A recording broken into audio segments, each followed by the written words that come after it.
Captains for UCLA, number 77, Jim McCall. 63, Mike Rypien.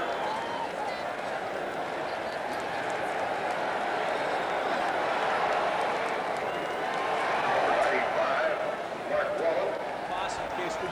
Number 42. Welcome back. We are in Martin Stadium. They anticipate a sellout crowd near 40,000. Most of the people are still outside trying to get in through the gates, but we have a very good crowd.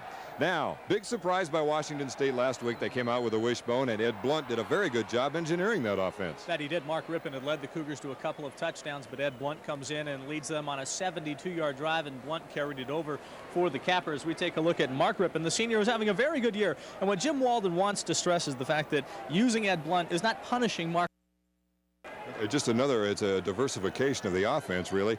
And now with Blunt coming in there, who runs the ball very well, you've really got an extra dimension. He runs it well. It's not a demotion, as you said, and I think we'll see Blunt playing up to 25% of the time, according to Coach Walden. And what Jim said, it makes it very tough, as you can hear the Cougars coming into the stadium and the big crowd roaring their approval. It makes it very tough for UCLA to prepare, and UCLA coach Terry Donahue said his defense had a tough time in practice this week. Let's take a look at the Pac-10 standings now as we get well into the 1985 season. As you know, Washington, of course, is on top, undefeated, as is Arizona. Then UCLA at 2-1 after losing to Washington up in Seattle. Oregon right in there at 2-1, Arizona State, USC. And then Washington State with a pair of losses along with Oregon State, Stanford, and then California bringing up the there. So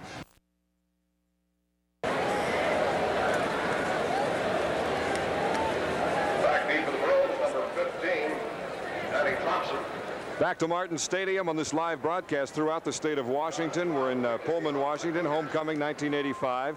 As far as the series in this game, well, yeah, let's face it, it's been UCLA's not all the way. 26-8-1. As a matter of fact, the last time Washington State won 5 of those 8 games prior to the outbreak of World War II. So there have really been only 3 victories for the Cougars against UCLA in recent history.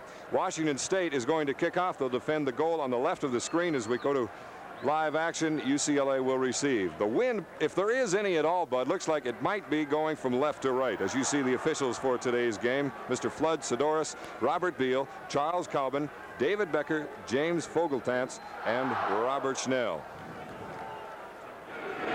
Still a number of folks trying to get into Martin Stadium, a late arriving crowd, and this is going to be very near a capacity crowd as John Trout sets to get this game in motion. Trout to kick off for Washington State. And this one goes completely out of the end zone. So Mr. Henley and company for UCLA, not a chance for a return. So UCLA will start the action from the 20-yard line. Again, keep in mind, they are very, very potent with the rushing game. They're a complete team. The offensive line now for UCLA. Derek Tennell, very good tight end. Robert Cox, Mark Hartmeyer, outstanding guard. Goebel at center. McCullough, another very good offensive guard. And Russ Warnick at the right tackle position. The backs, Norrie, Farr, Primus for Gaston Green. We will see Green probably today. Durrell and Anderson. The deep man is Willie Anderson. From the I formation. 1st and 10 on their own 20.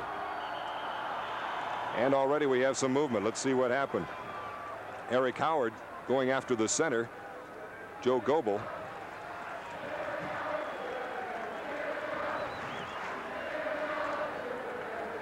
Offsides on Washington State. So right off the bat, it is 1st and 5 for UCLA. Not a good way to get started. It is David Norrie at the quarterback and has established himself well, battling Matt Stevens coming into this season. But Norrie, an opportunist, has performed admirably for the Bruins, and he is now locked into that number 1 spot at quarterback out of Portland, Oregon.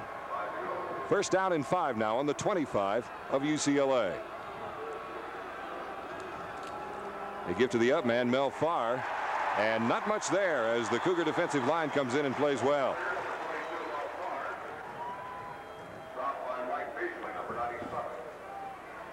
By the way, if you are experiencing some audio problems, we're trying to take care of that. In the meantime, please bear with us. Rob Cleveland, Eric Howard now playing in a defensive tackle position. Tim Pettick inside and Mike Beasley. Those are your front 4. Maury Metcalf, Brian Ford, leading tackler, along with Dean Tarulla, are the linebackers. 2nd down and 2 after the gain of 3 by Farr. They go to Primus on the left side, and he is tripped up short of the 30. Let's see if he gets the 1st down or not.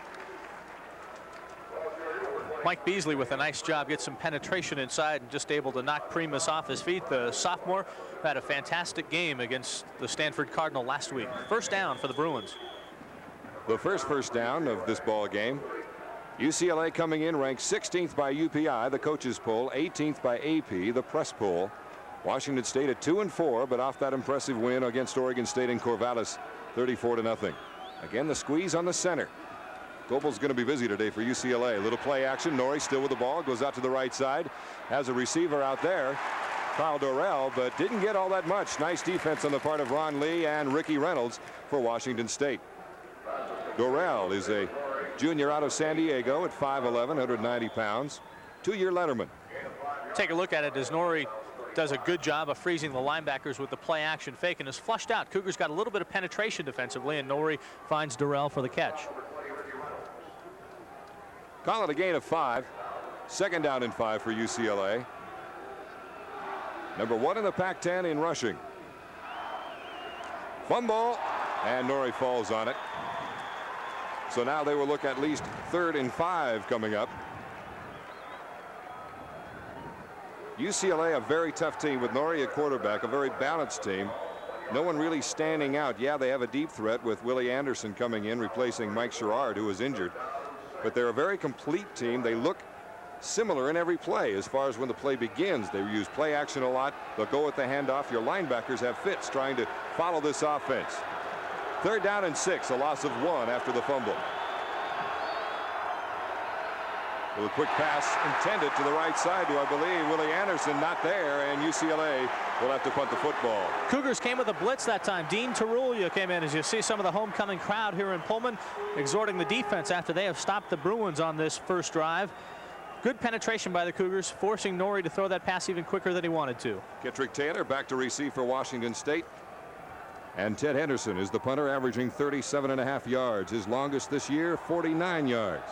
He's a senior. From his own 20. Pretty good rush by Thomason of Washington State. Kittrick Taylor on his own 30. With the 35, has a seam to midfield. To the 30, he's gone. I see no flags down. Touchdown, Washington State.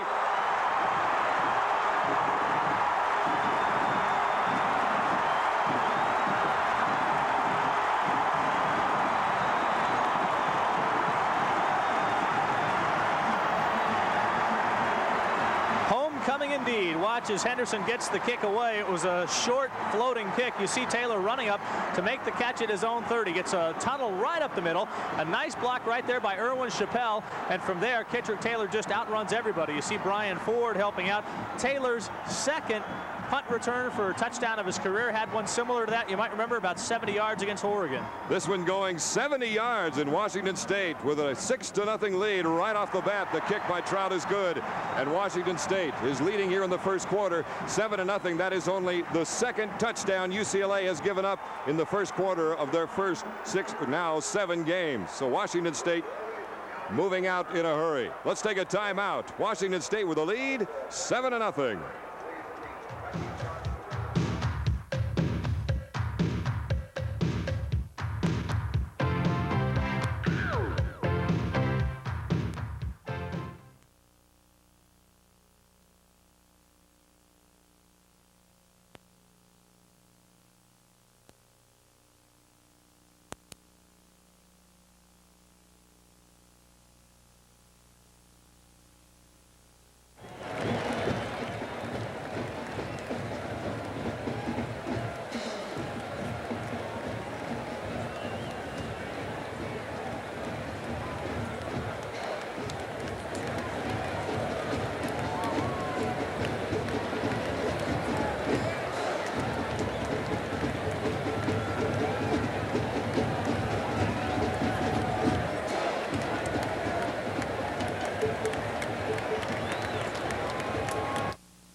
Player playing football, of course, for Jim Walden in the fall, coming up with a wonderful play. Here he is, all 70 yards of him.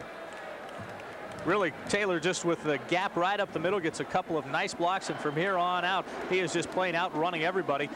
A couple of nice blocks. Kevin Thomason, Brian Ford there to escort as well. This is the first time this season, in the 7th game for UCLA, that they have not scored first. They have scored first in all 6 previous games. So we get a look at Mr. Taylor, all smiles on the sidelines. He's a wonderful man. So John Trout one more time will kick off to Danny Thompson, waiting on his own goal line. Another deep kick by Trout. And likewise, UCLA will again go back to their own 20-yard line and start over again. Washington State's offense has not even been on the field yet, and they lead 7-0 after that return of 70 yards by Kittrick Taylor on the first punt of the afternoon. 12:30 remaining here in the initial quarter. So David Norrie back in. He's at quarterback, and let's see what happens now. Norrie, the senior out of Portland. Again in the I formation. 2 receivers to the right side. Dorrell and Anderson to the right. They look out to the outside. This is Anderson. He's the deep threat, the speedster, and not bad defense, except he got a gain of about 9 yards. Pretty good hustle on the part of Anderson, stretching to get every last bit of real estate he could. Stopped by Reynolds, Thomason and company. Cedric Brown. Get a look at it again as Norrie finds Anderson, who is nicknamed Flipper because when he was a youngster, he used to cry like a dolphin. That's how he got the nickname. But he has really stepped into the spotlight since Mike Sherrard has been hurt and has done a fine job. Gain of 7 yards. It is 2nd down and 3. Mel Farr trying to get the first down, breaks through the initial line and gets the first down out to about the 33-yard line of UCLA. Farr, only a sophomore, out of Detroit, Michigan. Here he is. Get a look at Farr, weighs 178 pounds and broke the tackle on Eric Howard in the backfield. He, of course, Mel Farr Jr., his father, an All-American player at UCLA, later for the Detroit Lions, a fine All-Pro. Marcus Greenwood now in at fullback. 1st and 10 for UCLA. They trail 7-0 after the punt return by Kittrick Taylor. The rollout by Norrie. Good pressure. Mike Beasley is there, and it'll be a loss of more than 5 yards. Mike Beasley, the finance major, hoping to get a job in a bank someday when he graduates later on. Here he is coming up. What you don't see here is Norrie is searching for a wide receiver. Some great coverage by Cedric Brown. Brown doing a great job to allow Beasley the time to wrap Norrie up. 2nd down and 17. Mike Beasley, the senior out of Palo Alto, California. From the 25. Norrie still with it. Has a man deep. Anderson out on the 40, near the 45, and a first down for UCLA. Anderson strolling across the middle of the field as Norrie was rolling out to the right. Once again, the Cougars will get good pressure on Norrie and force him out of the pocket as he fakes the handoff to James Primus. And Norrie buys himself some time and finds Anderson cutting across the middle. New life for UCLA as Anderson comes through with the first down on the reception from Norrie. 1st and 10 from the 45 of UCLA. They trail 7-0.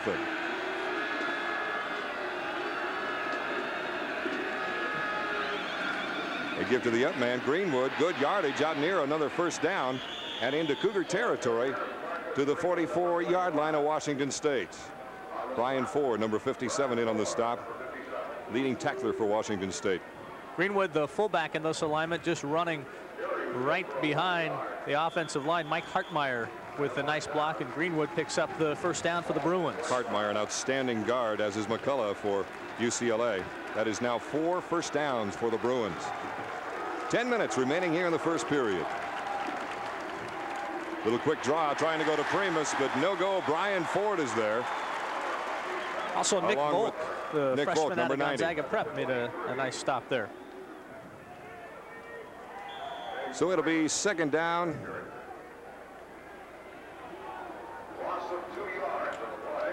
And a loss of 2, so it's 2nd and 12. Primus coming out, and Gaston Green has now checked in at the tailback position for UCLA. He was injured after the first couple of ball games during practice, and this is his first action he has gotten since that injury prior to their game with San Diego State. Looking for Anderson on the quick slant. He's got a lot of room. Now it's a foot race with Thomason. Touchdown UCLA. Willie Anderson isolating against Thomason and had lots of real estate in front of him. A gain and a touchdown, 47-yard play by UCLA. And that's how quickly they can score. Just a quick out from Norrie to Anderson, and Anderson able to break an arm tackle from Cedric Brown and then outrace Thomason. Thomason didn't quite have enough of an angle to run Anderson out. Finally got a hand on him at the 5, but Anderson able to get his momentum into the end zone. And here comes Mr. Automatic for the extra point. John Lee, the senior, will be kicking. As you see, Willie Anderson, he has done a wonderful job filling in for the Mike Sherrard, who was injured with the right clavicle being fractured. And that is now 17 for 17 in extra points in 1985 for John Lee as Anderson gets the job done. Little quick slant pattern, and then it's a race for the goal line. Thomason against Anderson, and Anderson got 6. We're tied at 7 in Martin Stadium, homecoming 1985.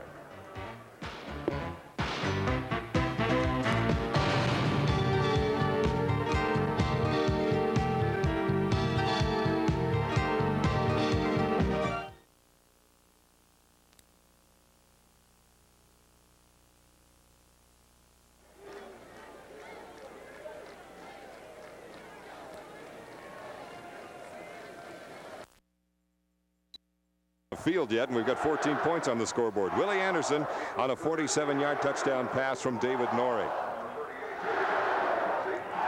Kicking off should be Jim Bray. He'll go from the left hash mark as you see the receivers back deep for Washington State. Junior Tatalatasi and Erwin Chappelle, number 44. Jim Bray does the kicking off, while of course John Lee handles the field goals and extra points from the left hash mark. Junior Tatalatasi, and he'll let it go out. So Washington State, first time the offense has been out on the field, will start on their own 20-yard line, and they are tied at 7 apiece. Starting offensive line at tight end, Jeff Lampson. Mike Schuster back in there now at left tackle after the knee injury. Lindner, Kurt Ladinas, he will have a busy day. Mike Dreyer and Mike Utley, the youngster, the freshman redshirt, starting at right tackle. As far as the backs, Rypien will be starting at quarterback. Mayes, Porter, Kittrick Taylor, and Rick Chase. Chase, the leading receiver for Washington State. 1st and 10 from their own 20. Rueben Mayes trying to pick up a couple of yards.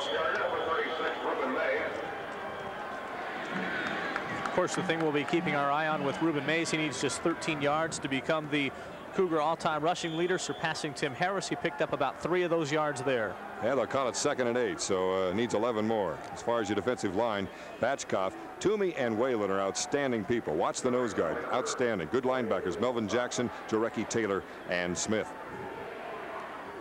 2nd down and 8 now for Washington State. Single setback. Ruben looking left. Check that Taylor. Michael James will receive. Reception up outside the 35-yard line. And the first down for Washington State. Mark Rypien finding Michael James coming back into the game after the injuries. Take a look at the quick pass. Rypien with just a 2-step drop and finds Michael James, who tries to make the move outside on Dennis Price, and Price with a nice diving stop. First down for Washington State. They're now on their own 37-yard line. Not seen the wishbone yet, which was so successful against Oregon State last week. Chase on the right at the wing. Wide to the right is Cotton Sears. Kittrick Taylor wide to the left. That's Rueben Mayes in motion. Looking left at trying to get it over to Rueben Mayes, and that was defended beautifully by UCLA. They smelled that one out right from the beginning. Melvin Jackson, number 59, was all over Rueben Mayes that time. That ball being batted down, the Cougars were almost fortunate that it was, as we're going to see it come here now, because Jackson might have had a chance that he turned around quick enough to pick that one off. Tommy Taylor jumping in to knock that one down. So it is 2nd down and 10 for Washington State. Their first offensive series of the afternoon. Mayes in motion. Rypien to throw as Chase has room. Chase out to the 49-yard line of Washington State, and another Cougar first down. Rick Chase, leading receiver for the Cougars. couple of things to keep in mind as the Cougars throw the football. Good penetration by UCLA. Rick Chase making the catch before he is hit hard by James Washington, a very hard-hitting sophomore in the backfield. UCLA very good at putting pressure on the quarterback, and Mark Rypien is going to have to be able to unload the ball in a hurry. So we see Chase making the first down catch. It's his 25th reception in 1985. 1st and 10 for the Cougars. Little bootleg action by Rypien. Rolling out, has Chase in front of him. And he gets into Bruin territory down to about the 47-yard line. Number 3, James Washington, putting on the initial blow. The Cougar sideline with Jim Walden. Again, shuffling the receivers in and out, calling the plays. Kerry Porter, number 30. Ed Blunt right there, ready to go in and play quarterback, number 10. Chucky Miller and Craig Rutledge, James Washington, Dennis Price, all youngsters back there. UCLA has so many young players. They're going to be somebody to contend with for a long time. Terry Donahue with some outstanding talent and young. 2nd down and 7 for Washington State. James in motion. They go to Rueben Mayes to the right side. Cuts inside. Now down near the 40-yard line. Looks like he's just past the first down marker. Should be a first down for the Cougars. Needed to get inside the 42 of UCLA, and they're marking the ball at about the 41. First down, Washington State. Take a look as Mayes takes the pitch and cuts upfield. Some nice blocking by the Cougars as finally Steve Jarecki able to put the wraps on Rueben Mayes. The way the Cougars have stayed away from this tough front wall of the Bruins is to try to spread them out early. Mayes now only 4 yards away from becoming the all-time leading rusher for Cougarville. Porter goes in motion. On the 1st and 10, Rypien wants to throw. Has a man across the center. Cotton Sears down to the 20. Cotton Sears inside the 10-yard line of UCLA. Ken Woody has called him one of the most productive receivers now for Washington State. Fine effort by the young man out of Pullman. Excellent pass from Mark Rypien. Watch here. He just has to thread the needle. This one has a lot of zing on it as Rypien waits for the opportune moment and just wraps it around Dennis Price. And Sears breaks a couple of tackles to get the Cougars a 1st and goal situation. Melvin Jackson, number 59, finally bringing him down, but it is 1st and goal, as Bud said, on the 8-yard line. 2 receivers wide to the right. Rick Chase and Michael James. Kittrick Taylor to the left. Mayes and Porter in the backfield. They go to Porter inside the 5 down to the 1-yard line.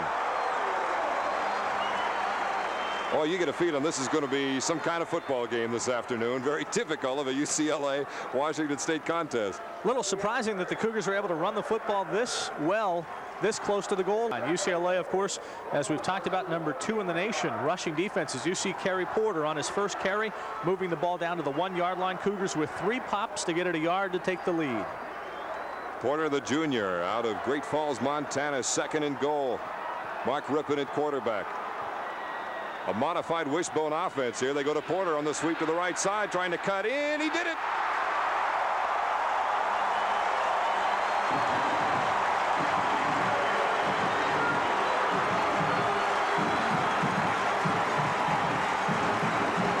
The pride of Great Falls, Montana, coming up with a play. 4th touchdown of the year rushing for Kerry Porter, and he made this one as he was able to cut back, and you can see Tommy Taylor trying to keep him out of the end zone, but Kerry hits pay dirt, and the Cougars have regained the lead. Some good blocking on the right side by Washington State as Porter gets him out on top, and now John Trout will attempt the extra point. And Washington State is back up by 7. What a first quarter, the first series for Washington State, and they drive 80 yards to put them up again. So here in Pullman, it's homecoming, and Washington State a 14-7 lead with 5:22 remaining here in the first quarter. The Bruins will take another shot at the scoreboard themselves in just a moment.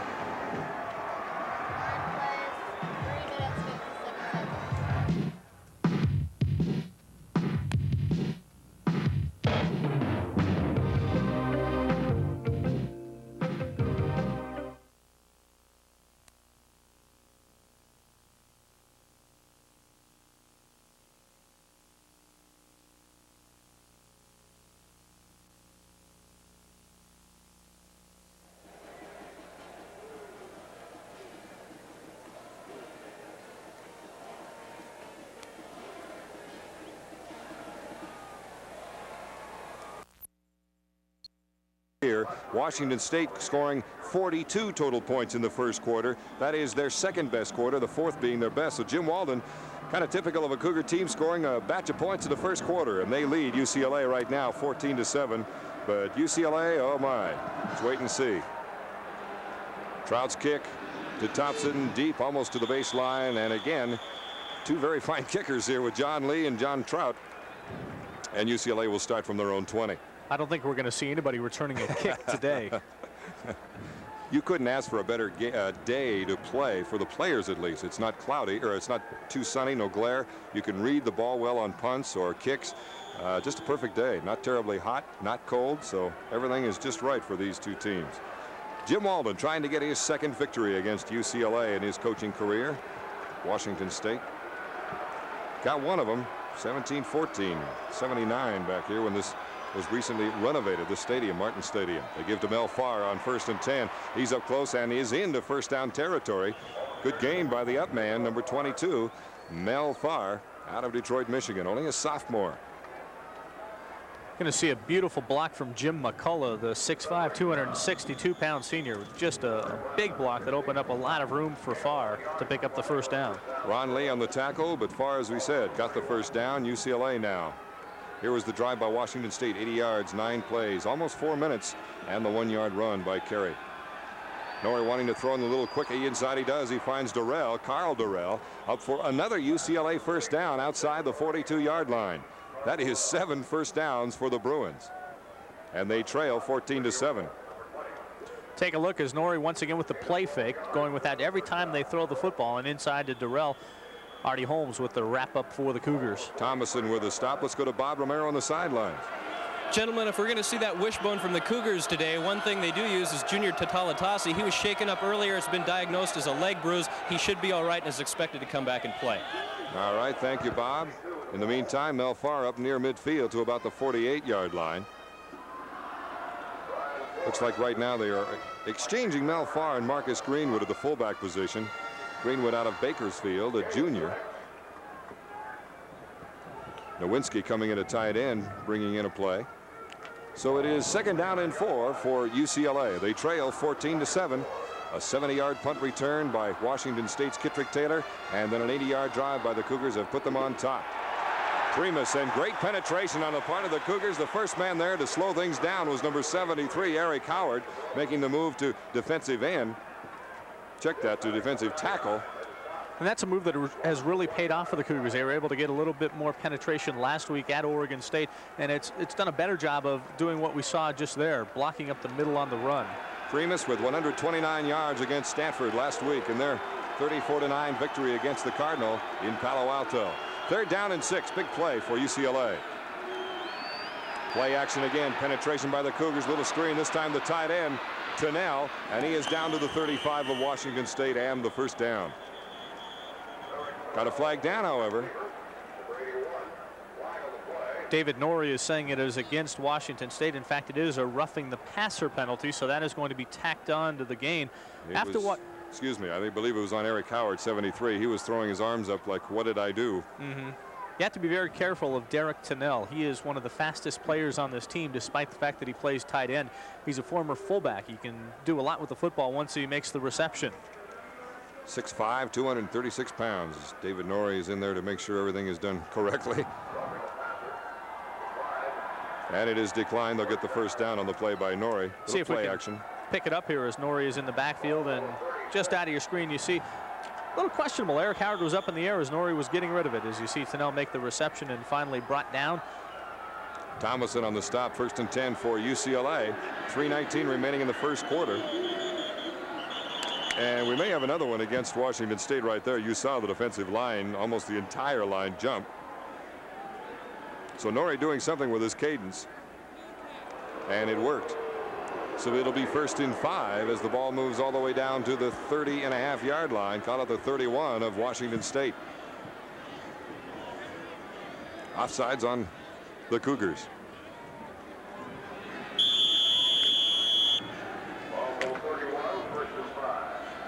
So Mr. Goebel, the center, spots over the ball, and they'll go from the I formation again. Second man. Eric Ball doesn't get that much. Possibly inside the 30. Interesting alignment that time by UCLA. They had a double tight end alignment with Earl Smith lined up as the tight end. Derek Tennell is the slot back right behind him, and they ran that way. As you see, the Bruins have picked up 8 first downs to 4 for Washington State. Ball, who carried the ball that last time, a parade All-American. Terry Donahue, 6-1-1 against Washington State in his career as the Bruin hit man. 2nd down and 4 for the Bruins. They go to ball again, this time as a whole, and very close to another first down for UCLA. Brian Ford in there, involved in the tackle. And he is just short of the first down. Call it a half a yard. So it'll be 3rd down and less than a yard.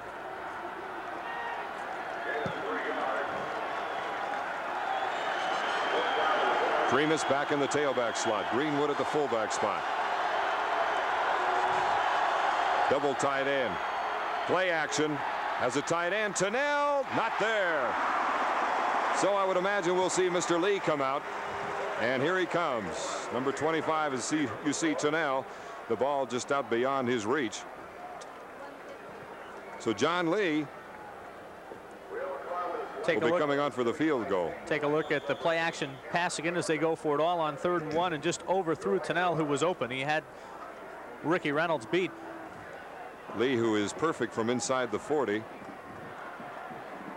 We'll try this one from the 34, so it'll be a 44-yard attempt by John Lee. There are the impressive numbers. He is perfect for 85. And he is still perfect. 18 for 18 on that stretch going well into 1984. So UCLA with a 44-yard field goal by Mr. Lee closed the gap to 14-10 here in the first quarter. John Lee, the senior All-American. As Jim Walden put it, you have to cover defensively at least 75 yards against UCLA because this man is so strong. Spent a lot of time during his summers working with Ben Agajanian, the guru of kicking, and he has worked out a situation where he comes up at a right angle. As you see Henderson, the punter, talking with Lee, and what he has done is just incredible. By the time he finishes his senior year here, he is going to be the most prolific kicker in the history of college football. His longest this year is 47 yards.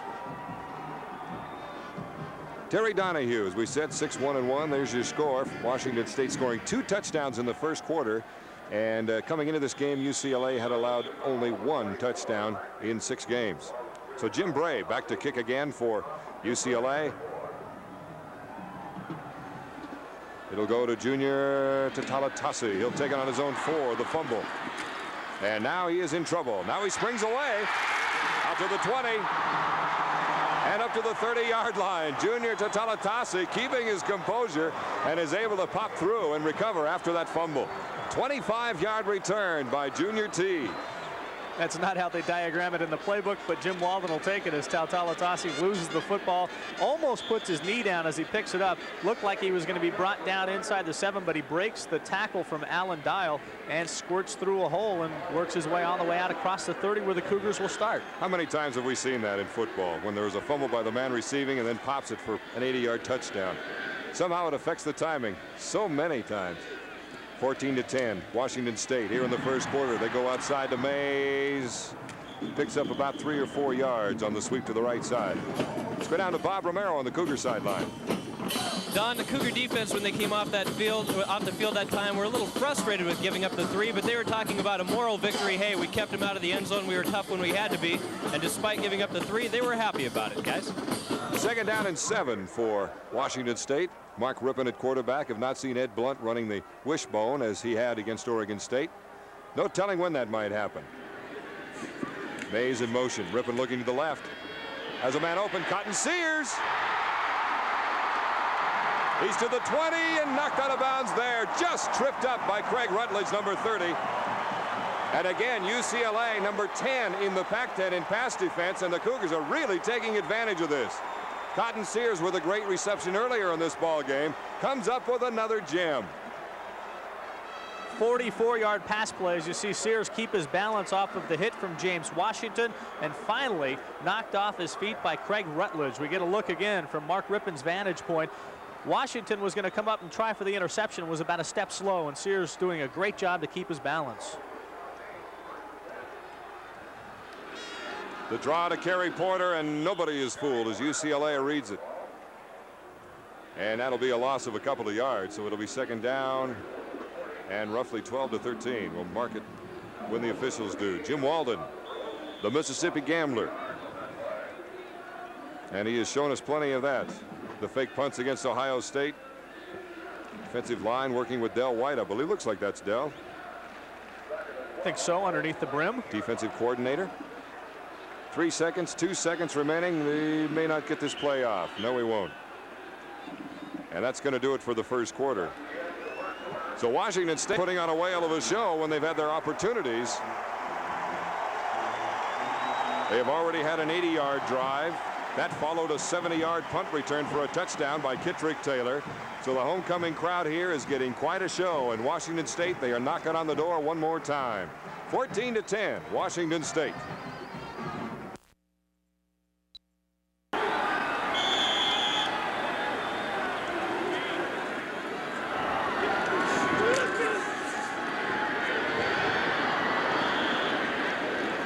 Welcome back to Pullman. Pass incomplete down to Kittrick Taylor. So we start the second quarter now with Washington State on a third down situation, and it's time for me to have a hot dog. So Bud Namick, I got you a 14-10 lead. It's up to you. All right, I'll do my best to hold it, Coach Poyer. Cougars leading at 14-10 as we start the second quarter of action. Rick Chase and Michael James with the shuttle system bringing in the plays. Mark Rypien, the senior play caller, led the Cougars to a touchdown on their only possession of the first quarter. Also scoring on a Kittrick Taylor 70-yard punt return. Third down and 12, and we have a whistle as there was a little delay at the line when the ball was snapped. We'll let the officials sort out the confusion. Washington State in that first quarter 20 yards rushing against UCLA as Cougars are penalized for illegal motion. So it's going to set up a illegal procedure and is going to set up a 3rd and 17. Back now at their 24-yard line of UCLA. Look at Jim Walden on the sidelines. He said he was going to throw everything he had at UCLA today, and they have done it so far. About the only thing we haven't seen is the wishbone offense, at least run with Ed Blond anyway. And I would imagine we will have a chance to see it before the afternoon is over. Rueben Mayes, by the way, Bud, needs only 2 more yards to become #1 in rushing in Cougar history. Mayes the lone setback on this long third down play as Rypien calls the signals. Quick drop, throwing the timing pattern up into the corner intended for Kittrick Taylor. We are going to have pass interference on UCLA, and it is going to be 1st and goal for Washington State. Flag going against Chucky Miller, the right cornerback for the Bruins. It's a play we've seen quite often where we streak a receiver down the sidelines. It's Chucky Miller against Kittrick Taylor, and Miller simply bumps right into him there. And of course, the old rule used to put the ball on the 1-yard line. Not so anymore. It's a 15-yard penalty. So it'll be, let's see and wait where they mark it. Won't be on the 1, but it'll be darn close. Half the distance to the goal from the point of infraction, I believe, is how they. And on this one, first time we've seen this year with the new rule where the line of scrimmage was actually back at they were marking it from the 25. 15 from the line of scrimmage, right? So okay. it'll be 1st and goal. Not a great spot if you're Jim Walden and the Washington State Cougars, because you're just inside the 10-yard line. So it is a 1st and goal, a long 1st and goal situation for the Cougars as the ball is resting just inside the UCLA 10. As you see Butch getting this homecoming crowd going. Cougar fans liking what they see so far. 14-10, Washington State. Back split this time behind Rypien. He has 3 wide receivers. Handoff inside to Porter, and he is hammered. Just brought down right at the 9-yard line. That is why Mark Whalen is so good. 6'5", 252 pounds out of Burlingame, California. Comes in from the right defensive end position and says, hello, welcome to Bruin country.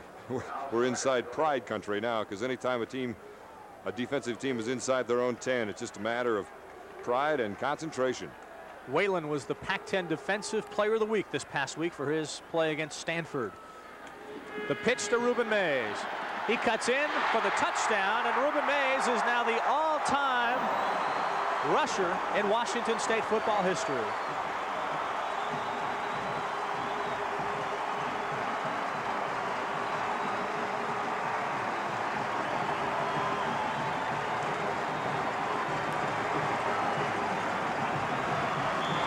Rueben Mayes going out to the right side. How many times have we seen this?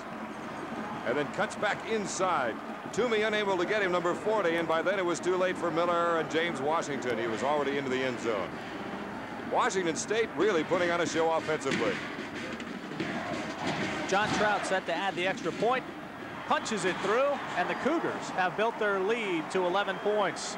21-10, Washington State leading over UCLA. And Rueben Mayes now has rushed for more yards than any other running back in the history of Washington State. A double celebration, a record, and a touchdown for the Cougars.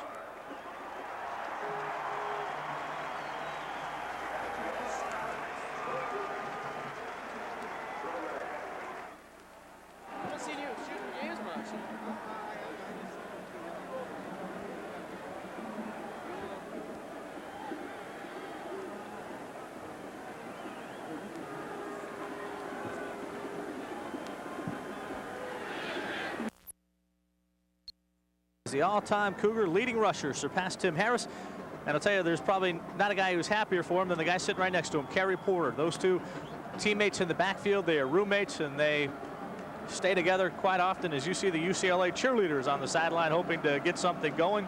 Danny Thompson deep along with Darrell Henley, and it is going to be Thompson who will take it right at the goal line. He's going to bring it out across the 10 and wrapped up at about the 17. So the Cougar kick return team does a good job. But going back to Rueben Mayes, he broke Tim Harris' record. He finished up in 1982 with 2,830 yards. And coming into the game, of course, Rueben was at 2,818. But now, Rueben, you're in the record books as number 1. Rueben Mayes also holding a record along with Tim Harris and Ken Granberry for 9 100-yard games in his career. And if he keeps up the way he's going this afternoon, gets the ball enough times, he could be there. Look at David Norrie as the Bruins come out 1st and 10 on their own 17. There in the eye. Mel Farr and James Primus in the backfield. This is Farr, the fullback, and he is finally wrapped up by Rob Cleveland. Bob Romero is on the sidelines. Bud, during that last offensive series, defensive coordinator Dale White was telling his troops up front to continue to be aggressive, but now to really watch for the traps and the draw plays that they have fallen victim to this season when they've tended to get pressure. So he's told them to stay at home, but still go after the ball. They have to balance it up a little bit, Bud. All right, 2nd and 4 situation now from the 23. Farr, the fullback, has seen the bulk of the action in the backfield. This is Primus this time, and he is wrapped up by Eric Howard. The 6'4", 270-pound senior, the leader on the defensive line. Nice penetration to stop Primus in the backfield. 3rd time this afternoon the Cougars have penetrated and dropped Primus in the backfield. Eric Howard came into this game 1, 2, 3, 4. The 5th leading tackler, number 1 in sacks, as a matter of fact. This time he gets Primus in the backfield. Gee, he's played well since making that move inside. Really playing well. The big senior. 3rd and 7 now for UCLA. 2 wide receivers. That is Derek Tennell, the tight end, coming in motion. Norrie going to drop and throw. Pressured, and the ball is knocked down by Ronnie Lee.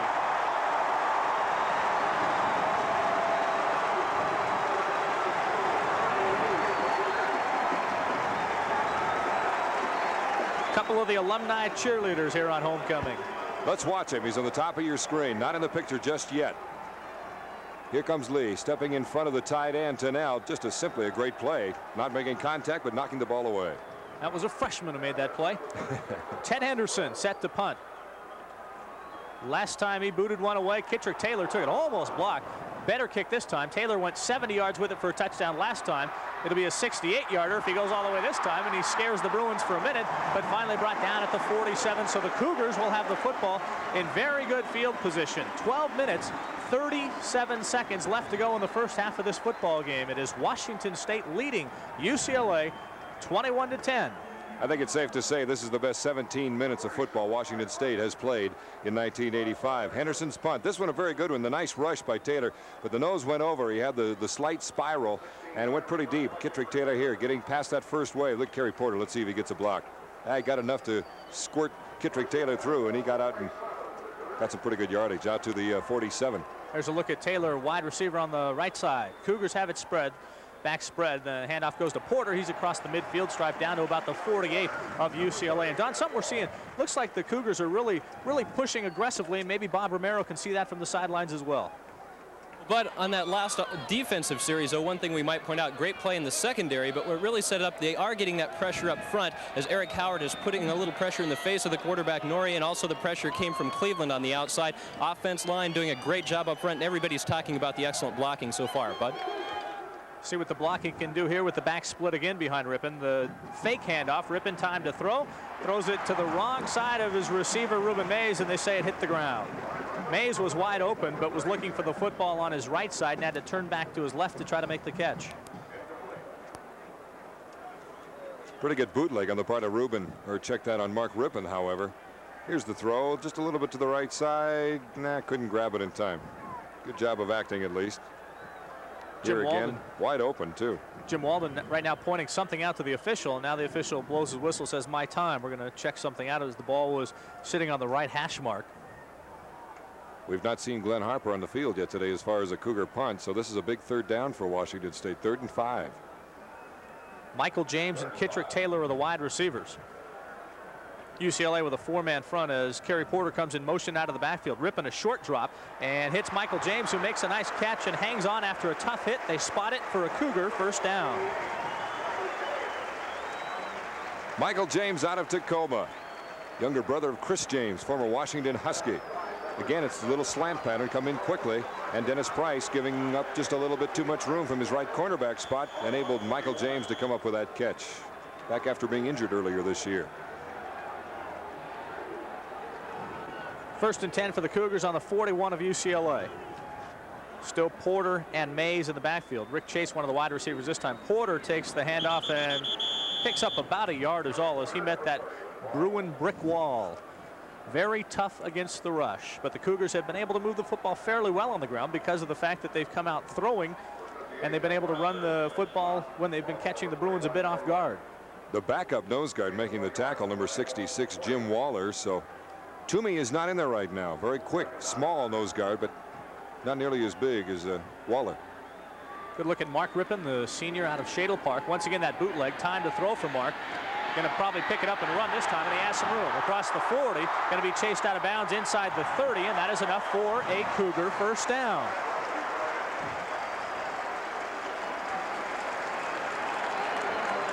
We've talked about it before with Mark Rypien, but he does a very good job on the play action fake. Well, Mark Rypien using his head here, too. Maybe earlier in the season he may have thrown the ball, but here simply nobody open. Did a good job of looking to the right and then had a man streaking down the left side, wasn't open, and then smartly elected to go down, at least get the first down, and then get out of dodge before getting hit. Mark Rypien so far 6 out of 9, 125 yards. Saying hi to a couple fans in the stands there. Did you like your tickets? Everything happy here? Uh-oh. There you go. Oh, my. Let's see what they call it. They're going to pull the flag. Yes, indeed. Well, you had Kerry Porter right there. Standing right there, and Jim Walden is arguing. Let's see. He's putting it back in his pocket now. Yes. I don't think he saw Porter, and good job, Mr. Referee. Number 30, Kerry Porter, will be to the left of Mark Rypien. Man comes up. Mark doing a great job of keeping his balance here as you've got a man coming in trying to get him, gets the ball away, and Porter is over there, and it'll be merely an incompleted pass, 2nd down and 10. I don't think Dan Quisenberry could have completed that pass. I was worried that his knee might have been down before he threw it, but evidently not. No in the grasp rule in college football, by the way. 2nd and 10, back split. Appears to be Michael James and Cotton Sears, the wide receivers, as Mayes goes in motion. Pressure on Rypien. Gets the pass away. It is cut by Michael James inside the 10. We've got a flag thrown right as Rypien threw the pass. Let's see what the call is going to be. Will the gain stand? It may be roughing the passer. Let's wait and see. No. Holding against the Cougars. Listen to the crowd. They're not happy. Then it had to be the man that was protecting Rypien, the man closest to Rypien, because it wasn't a flag thrown along the offensive line or the line of scrimmage. Well, that one hurts badly for Washington State. They had a chance to really get a big lead getting down that close.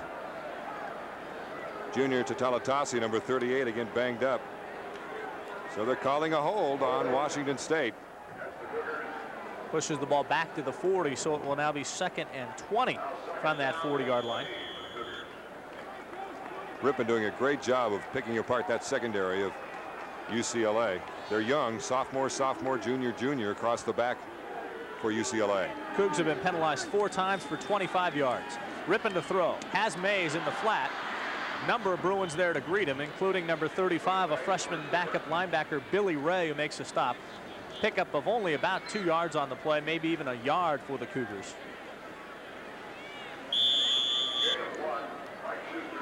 Jim Walden trying to pick up his second victory against Terry Donahue. These two coaches always put on an entertaining game when they meet each other. I think they like each other a lot, as a matter of fact.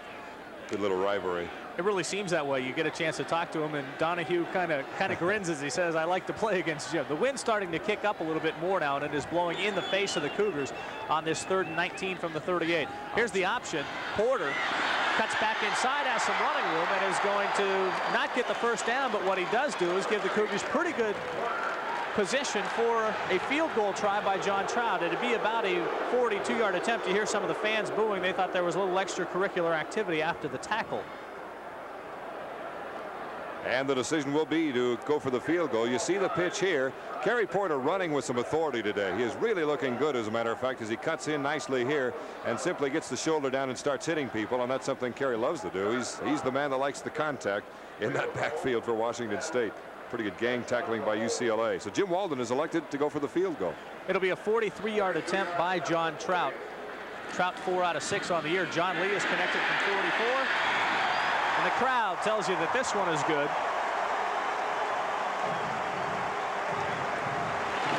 So 9 minutes and 1 second left to go in the first half of this football game, and we've seen enough scoring to last a full game for most teams. Washington State leading the UCLA Bruins on this homecoming afternoon, 24-10.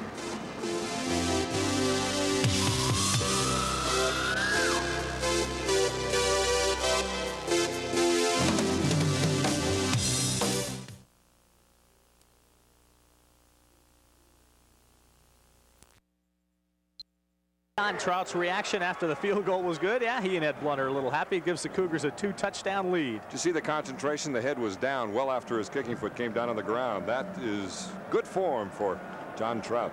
Terry Donahue not real happy right now as Trout boots the football almost through the uprights again, and the Bruins will start with the football 1st and 10 on their own 20-yard line. Hope you're enjoying this Cougar football game on the Cougar Sports Network. We'll be with you again next week as the Cougars host the Arizona State Sun Devils. That will be a delay broadcast coming your way Saturday evening. Bruins sidelines are concerned right now. Well, they should be. Washington State leading this one 24-10. The Bruins 16th or 18th in the nation, depending on which poll you look at. David Norrie, the senior quarterback out of Jesuit High School in Portland, as we have a whistle, a frisbee or of some sort thrown from the stands down onto the field. A very vocal crowd on this homecoming afternoon. Let's keep in mind, too, Bud, that the wind is starting to kick up even more than when you mentioned earlier, and the wind is at UCLA's back, so that'll help them going in here into the locker room at halftime. It'll be interesting to see. Terry Donahue in the first couple of games employed a starting pitcher, relief pitcher type system with his quarterbacks David Norrie and Matt Stevens. If it stays this way, will we see Stevens, who's coming off a knee injury? Norrie going to throw on 1st down. Has plenty of time. Finds the big tight end Derek Tennell over the middle out across to the 33-yard line. Lots of time for UCLA. Time not a factor, really, with 9 minutes remaining still in the second quarter. Here it is again. Watch the tight end. He'll come across number 81. He's the relief man. There he is, standing in the center of your screen. He's probably about the 3rd receiver on the list on this particular play, but he was there. Ron Lee and Brian Ford making the stop. And what you said was right as far as Norrie having all kinds of time to throw, and that is something the Cougar front line is going to have to do. Put a little more pressure on him. He's got very talented receivers as he's going to throw again. And ball's batted straight up in the air and then falls to the ground. Either Eric Howard or Rob Cleveland who got the big paw up on it. Little celebration. You were a prophet that time, Bud. That's exactly what Washington State needed, with Howard coming in from the inside. Norrie stepping back again with a play action to Primus. In the meantime, a bunch of guys in crimson shirts are coming in to say greetings to the Palouse. Looks like it was Howard, number 73, making the stop. Cleveland in there as well, 67. Mike Beasley coming over just about a step too late. Had he been able to look up and see that football a little quicker, he might have been able to come up with the interception. And I'll tell you, that is a dream for a defensive lineman. Backs are split. Norrie might be audibleizing here. Hands off to Primus. He's got a blocker out front and doesn't get a whole lot. Cougars did a pretty good job defensively on that. Just a tremendous effort by number 73, Eric Howard, that time. We'll talk about it in just a second. Let's go down to Bob. Injury update on Mike Schuster. He fell down on his already injured knee and bruised it. Trainer Mark Smaha says he may be back depending on how painful it is and whether or not he wants to go ahead and try and play on it. Nice job, as we said, by Eric Howard. He was slanting to the right side anyway from the inside tackle spot. Was able to get all the way down the line of scrimmage and slow down Primus that time. 3rd and 4 from the 39. Cougars show the blitz. See if they come. They don't. Norrie rolls out, has time, and finds his man, Carl Durrell, who fumbles the football out of bounds, but he had the reception and the first down. Getting back to what Bob said about Mike Schuster's knee, and we'll talk about that after we show you this one. Well, here's the rollout, and simply a case of Durrell getting open on the right side. Beats his man Ron Lee, and not enough time for Ricky Reynolds to come up and help out. Good play by UCLA. First down. 10 first downs now for UCLA. As you see, Durrell made the catch. Anybody who's had problems with their knees, and especially coming off surgery as quickly as Schuster has, knows that anytime you bruise it, boy, it hurts almost as if you're starting all over again. Handoff this time goes to Marcus Greenwood, who does a great job of breaking some tackles and has first down yardage for UCLA. So the Bruins are moving the ball effectively on this drive. You know, going to Schuster, it's so hard as we see the replay. Schuster trying to play on this hard turf, too. I mean, it's one of the softer ones around the country, but it's still tough to play on it. Greenwood just doing a great job on his own here, fighting off the Cougars and getting into first down territory. David Norrie on the afternoon through the air, 8 out of 11 for 130 yards. As you see, Greenwood is off. A talented stable of running backs for the Bruins. Right now it is Mel Farr and Primus in the backfield. This is Primus. He has running room finally for the first time of the afternoon and gets inside the 20. He is finally brought down from behind by linebacker Dean Tarulia, and the first time that Primus has had any running room to work with. Primus got this game after that career high 129 yards against Stanford. Here we go again. Just some good blocking on the part of the Bruins as they flow to the right side. Coming up 77, Jim McCulloch, great guard, pulls and enables him to squirt into the secondary. And finally Tarulia out of Bellevue makes the stop. Cougar fans trying to exhort the defense now as the Bruins are knocking on the door. Greenwood, plenty of room, might make it into the end zone, and does.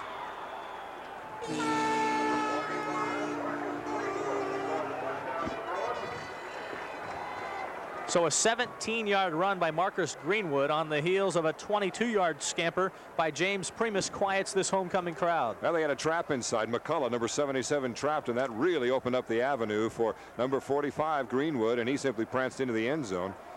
Also number 73, Jim Alexander, and they're doing a great job of blocking, but Greenwood with a touchdown. John Lee has converted 113 out of 114 extra points in his career at UCLA. This one is good, and it is number 87 in a row, and that is the Pac-10 record. 7 minutes and 2 seconds left to go in the first half here of this wild contest between the Washington State Cougars and the UCLA Bruins. As Marcus Greenwood scores, it is now Washington State 24, UCLA 17.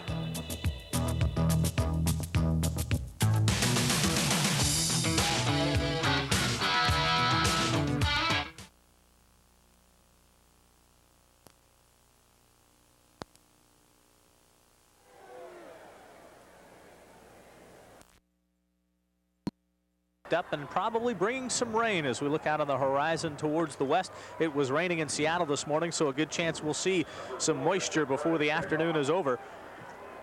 UCLA will boot the football away to the Washington State Cougars, and with this wind behind them, I'm sure this football is going to be sailing out of the end zone, and indeed it does. So the Cougars will start with the ball on their own 20. Washington State this afternoon did not even have an offensive play when they scored their first touchdown. Kittrick Taylor scoring. The next possession, the Cougars scored a touchdown. The following possession, a touchdown. As you see Ed Blunt talking with Jim Walden, we're going to see Ed Blunt, the junior quarterback out of Pasadena. The Cougars are going to come with the wishbone now. Let's see how UCLA manages to defend it. Has to be an interesting decision by Jim Walden. The offense, as I was mentioning, every time they have touched the ball today, they have scored. Well, I'll tell you one thing, two linebackers just perked up, Eric Smith and Melvin Jackson, because that's where the pressure is on the outside linebackers of UCLA and this wishbone offense. Tautalatasi, Porter, and Mayes in the backfield, and Blunt's going to throw. Talk about trying to really goof up the defense, and Kittrick Taylor can't make the fingertip catch. Boy, I'll tell you, Jim Walden really has the wheels turning. Here's an interesting score from Seattle. Oregon State 14, Washington 10. Is that a misprint? That's very homecoming fans over there in Seattle are probably not too thrilled about that. Those are the first points Oregon State has scored in 3 games.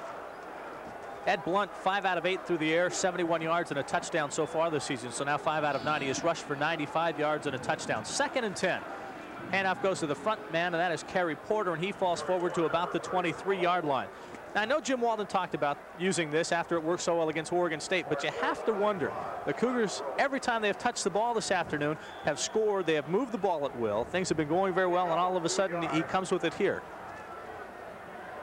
Good point, as a matter of fact. I'm a little surprised, too. I'm with you all the way on that, especially because Rypien had a hot hand. Rypien was looking awfully good at that time and there throughout much of the ball game, and this affects things. It eats up a lot of the clock if you don't throw the ball, but 3rd down and 8, and the Cougars jump, and it's going to be 3rd and 13 before you know it. This is not helping matters as far as old Mo. Now, if the Cougars don't get the first down, the drive stalls right here. Glenn Harper has to punt into what has become a very stiff wind, and UCLA will have a chance for good field position. Let's join Bob Romero. You talked about the fact that the Cougars had scored every time they touched the ball. I asked offensive coordinator Gary Gagnon why now. He said, well, we want to give the Bruins something else to think about. If it works, great. If it doesn't, well, the second guessers will have something to talk about. Back up to you, bud. Yeah, it's that old line. If it ain't broke, don't fix it. We'll see what happens, though. Jim Walden was very pleased with the way things went against Oregon State using the wishbone offense. As you see Ed Blunt, another frisbee thrown out on the field by some of the Cougar fans, and somebody's going to try to get off, and actually cheerleader comes out to get it and then decides I better get out of the way. Ed Blunt going to throw and then going to keep it. Can he break a tackle and get the first down? No. So we're going to see Glenn Harper, and more bad news for the Cougars. Mike Dreyer is on the ground and he's holding his shoulder, and he has had plenty of shoulder problems, the senior from Coeur d'Alene. Looks like he was trying to pull the old quarterback draw. Either that or the pressure was so much they flushed him out of the pocket in a hurry. But any way you look at it, it's non-productive, and Harper's got to punt from his own 5 into the wind. Harper averaging 37.5 yards per kick. Cougars faked it in this exact spot with Harper throwing a pass against Ohio State. See what happens here. He is going to kick it. It's almost blocked, and it's not a great kick. This is David Clinton, the wide receiver, who makes the fair catch at the 40. So UCLA is going to have pretty good field position to start their own drive. You know, actually, that was a pretty good punt, Bud. When you look at it, it started out low, but that's what you want, driving into the wind. 5:24 left to go in the first half. Cougars lead at 24-17.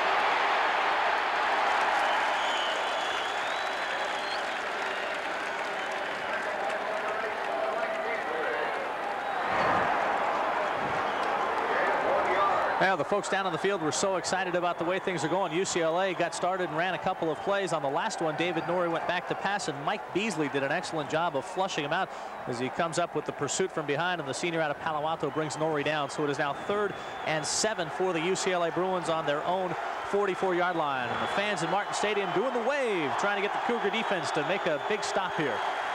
Norrie going to throw. Good penetration by Eric Howard. He's got him. Can he bring him down? Yes.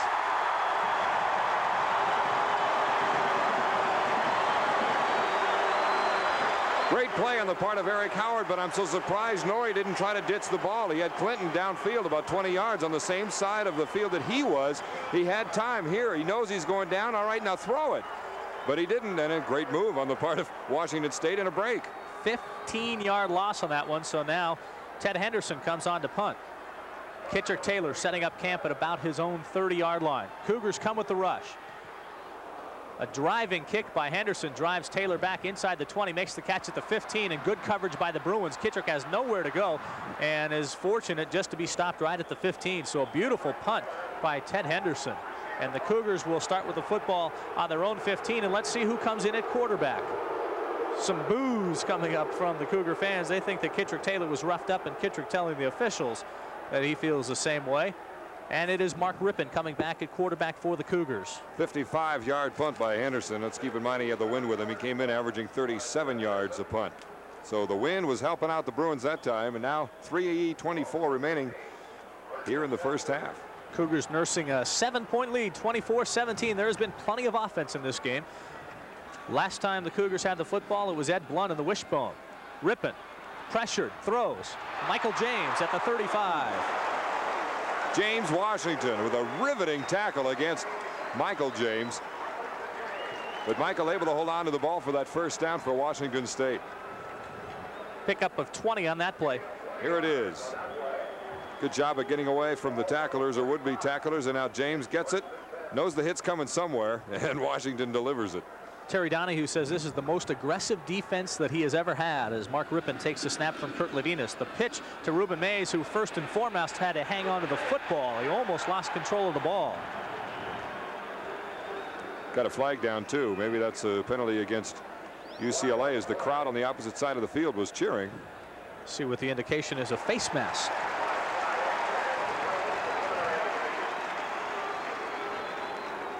Here it is. Not much there for Ruben. He has to simply improvise now, but in the meantime, Doug Wassel Yes. reached up and got something he shouldn't have. Absolutely. They're calling it a incidental face mask, so it's just a 5-yard penalty. Moves it just to the 40, so it will be a About first and 4.5. first and 4.5. Call it 5. See if the Cougars go play action here. 2:45 left to go now in this first half. Washington State leading it by 7. Bruins looking like they might want to come and put a little extra pressure on Rypien as the clock winds down to 4 seconds. Had a lot of motion as the ball was finally snapped. Rypien runs out of bounds. There's no flag. It looked like a UCLA player jumped before the ball was snapped, but no flag. Terry Donahue a little confused by what went on as well. But he likes it because the Cougars picked up just a yard. In fact, if that, I think this that's very interesting. I don't know how to call that one. Yeah, Mark Whalen coming off the field now, limping off the field for UCLA. Jeff Glasser, number 58, jumps out. Whalen's the big man for him too. Rypien has completed 8 out of 12 for 162 yards on the afternoon. Second down. Kerry Porter gets about half of what the Cougars needed for the first down. So it will be 3rd and about 2. Surprised the Cougars aren't being a little more aggressive right now. Not all that much time. They're going into the wind, granted, but it can't be that strong where they can't throw the ball and try to pick up some more points before halftime. Clock running, 2:16, 2:15. Both teams with their full complement of timeouts remaining, 3 each. 3rd and a long yard for the Cougars. Mayes and Porter in the backfield. Rypien calling the signals. Has 2 wide receivers to the left, along with Rick Chase up at the top of your screen. The give is to Porter, and he has the first down yardage. Porter's squirting across to the 46-yard line, picking up 2. So now let's see if the Cougars start using the timeouts as you see Whalen on the sidelines. Whalen's a senior. Had 4 sacks against Stanford last week, so you know how valuable he is to Terry Donahue in the defense. Looks like it might be an ankle. Under 2 minutes. 1:45 and counting. Cougars going against a wind that is swirling, and it's kind of died a little bit right now. It was very stiff earlier. 2 wide receivers to the left, 1 to the high side. Mayes and Porter in the backfield behind Rypien. No tight end at all for the Cougars. Fake handoff to Porter, and the pitch to Mayes, and he is to the midfield stripe. He is hit hard. That was Ken Norton Jr. making the stop. If the name sounds familiar, you're right. His dad, the former heavyweight champion of the world. Delivered a good blow, as a matter of fact, that time. Cougars are calling timeout. Minute 21 remaining. And a long ways from field goal. Need more yardage. Here's Kittrick on an isolation now, going against the cornerback, Dennis Price. Had plenty of room as another man next to him went deep and fleshed the area out for him, and finally Price comes up and gets him out of bounds. See what the Cougars do now on 1st and 10. They've mixed it up pretty well on first down. They've kept it on the ground probably a little more than they've thrown. But UCLA has to be wary of the ball going in the air now. 38 seconds left to go in the half. Long count by Rypien this time. Rolling to his right. Wide open is Rick Chase. And he has a first down and is hammered. The clock will continue to roll. Actually, it should stop now because they have to move the chains, and it does. 27 seconds. So that play took 11 seconds, and the Cougars are right now, you would think, in John Trout's field goal range. We've seen this all year. It's the rollout, and he has roughly 3 receivers to go to. This is the second man, Rick Chase. He gets around Chucky Miller and is able to at least try to get out of bounds. Oh, I thought he was. Looks like his backside fell down in, or well, out bounds. That's right. It would have to keep the clock running, but it was a first down, so they'd stop it temporarily and then re-roll it, but the Cougs called the timeout. So the Cougars have 1 timeout left. Gary Gagnon and Jim Walden on the sidelines. You see Ed Blunt right there ready to go. Gagnon, of course, the running back coach. He was to the left of Jim Walden. There's Rick Chase, a junior out of Olympia. Gets congratulations from Jeff Christensen, the young man out of Meade High School in Spokane. Also played at Spokane Falls Community College. 27 seconds left to go in the first half. Cougars lead at 24-17. They have a 1st and 10 situation on the 21-yard line. Chase came into this ball game leading the Cougars in receptions. He's picked up a couple of key ones already, so he's over 26, 27 receptions for 1985. Terry Donahue, only the loss to Washington being a real blemish on his record. That non-conference game, a tie against Tennessee at 26-all. And those are the only 2 things that have made him frown a bit this year.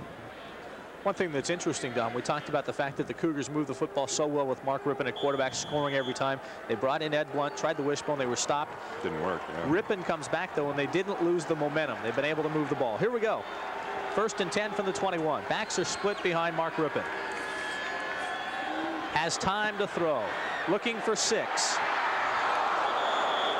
It was intended for Michael James. That was James Washington, who had ideas on an interception, and the 2 men collided in the air. Washington doing exactly what he's supposed to do. He being the free safety, sits back in the end zone and simply does not allow anything into the end zone if at all possible. As Rypien goes back, plenty of time, and James is already streaking for the end zone. And watch big number 3 coming over, just playing center field, doing a good job. Cougars with trips and a slot look to the left as Rypien rolls that way. Throws over the middle, and it is picked off this time by Washington. Rick Chase finally able to bring him down along with Jeff Lamson at the 15. Once again, that pass intended for Michael James, and Washington comes up with the interception. His 3rd of the season. He was the most valuable player in the Fiesta Bowl. Timing was a little off on this play. You'll notice right here he's forced to stop, that being Rypien, and then tries to make the throw. That's the first turnover of the ball game, by the way. This time it goes to James Washington, the free safety for UCLA, and now no field goal, no touchdown, nothing for Washington State in those last 25 seconds or so. 14 remaining now. A look at Washington, who has some big shoes to fill. The guys who have started at safety before him: Kenny Easley, who was the AFC Defensive Player of the Year last year. Don Rogers was the AFC Defensive Rookie of the Year. Bruins will keep the football on the ground to run out the clock. That will indeed be the last play of this first half of football. And I'll tell you, this homecoming crowd has been thoroughly entertained. Washington State and UCLA moving the football up and down the field, having all kinds of fun, and it is Washington State leading UCLA at halftime by the score.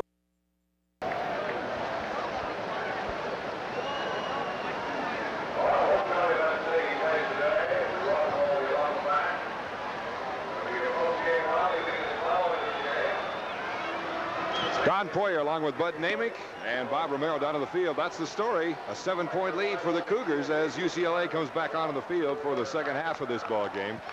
Looking at some of the stats, just the high water marks. Remember, UCLA came into this ball game allowing only on the average 51 yards per game rushing. Washington State already has 74. So Terry Donahue, being a realist, came in knowing that that average would go down the tubes in a hurry. 83 yards rushing for UCLA. Total offense, 238 for the Cougars, 213 for UCLA. And again, you saw the score, 24-17. And we've seen just about everything. A punt return. We have seen a couple of field goals, one from each team. Some good, long, sustained drives for both teams, and a couple of fast-scoring drives for both teams. Cougars will have the football to start this third quarter. The win.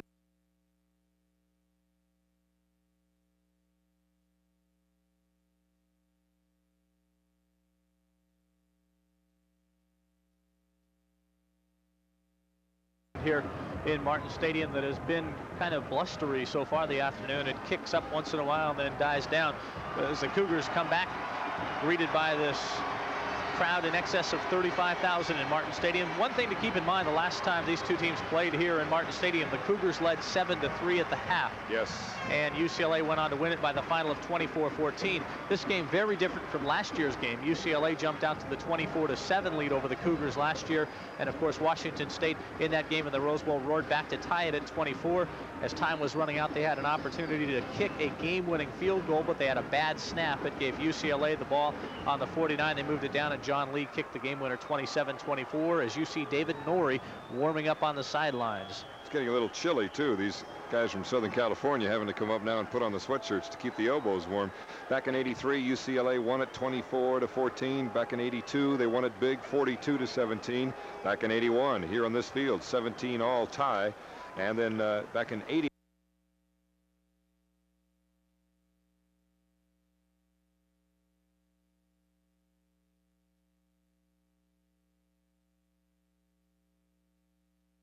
All tie.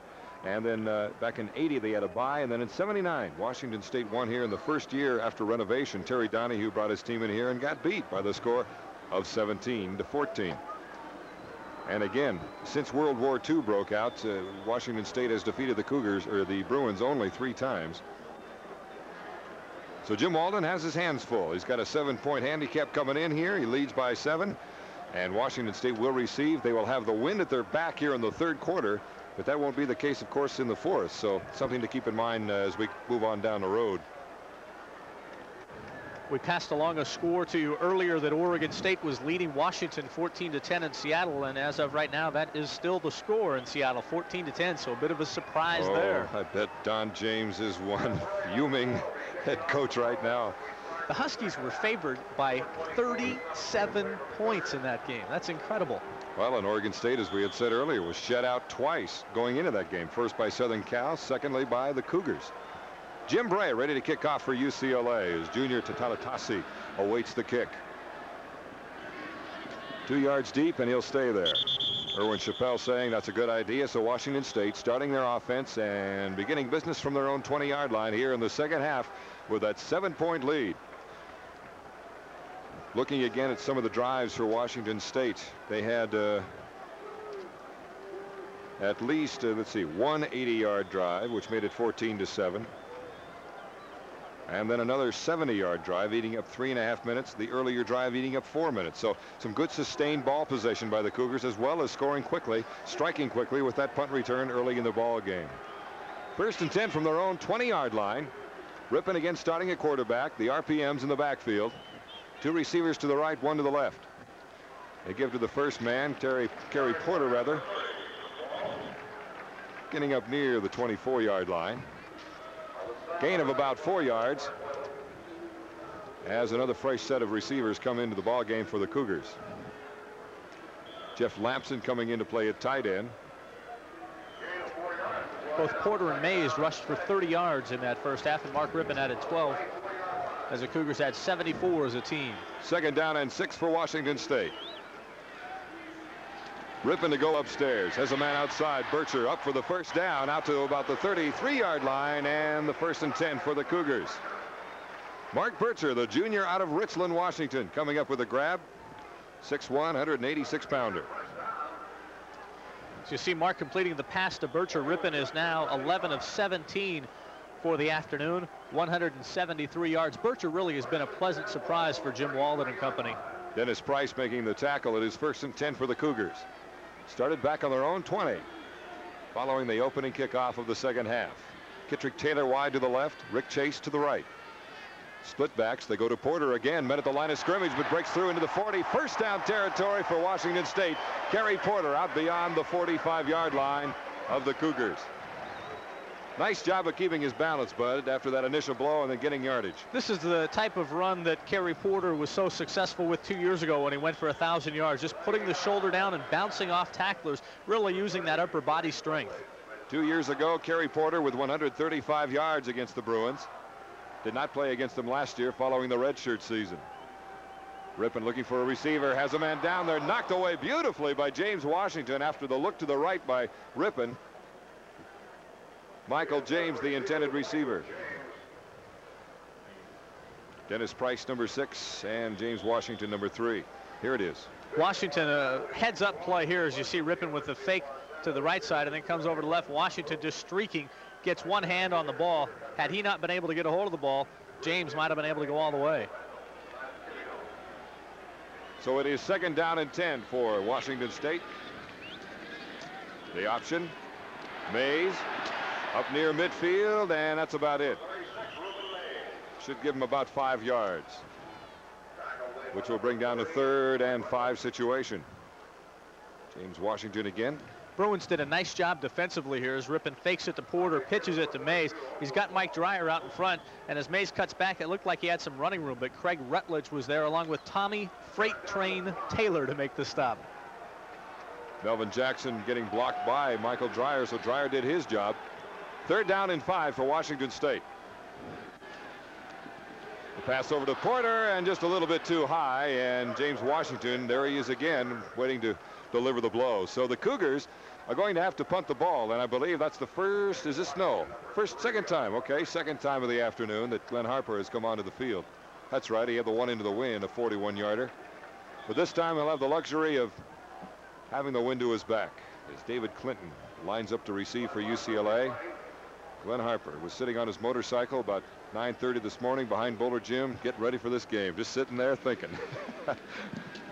Here's the boot, high spiral, and Clinton takes it inside his 10-yard line. Usually when you go, you're not supposed to go beyond the 10. If it goes any farther, let it hit and let it roll. A 41-yard boot, but very, very good hang time on the part of Mr. Harper. So the Cougs with a 7-point lead, that much remaining in the 3rd quarter. We'll be back in a moment.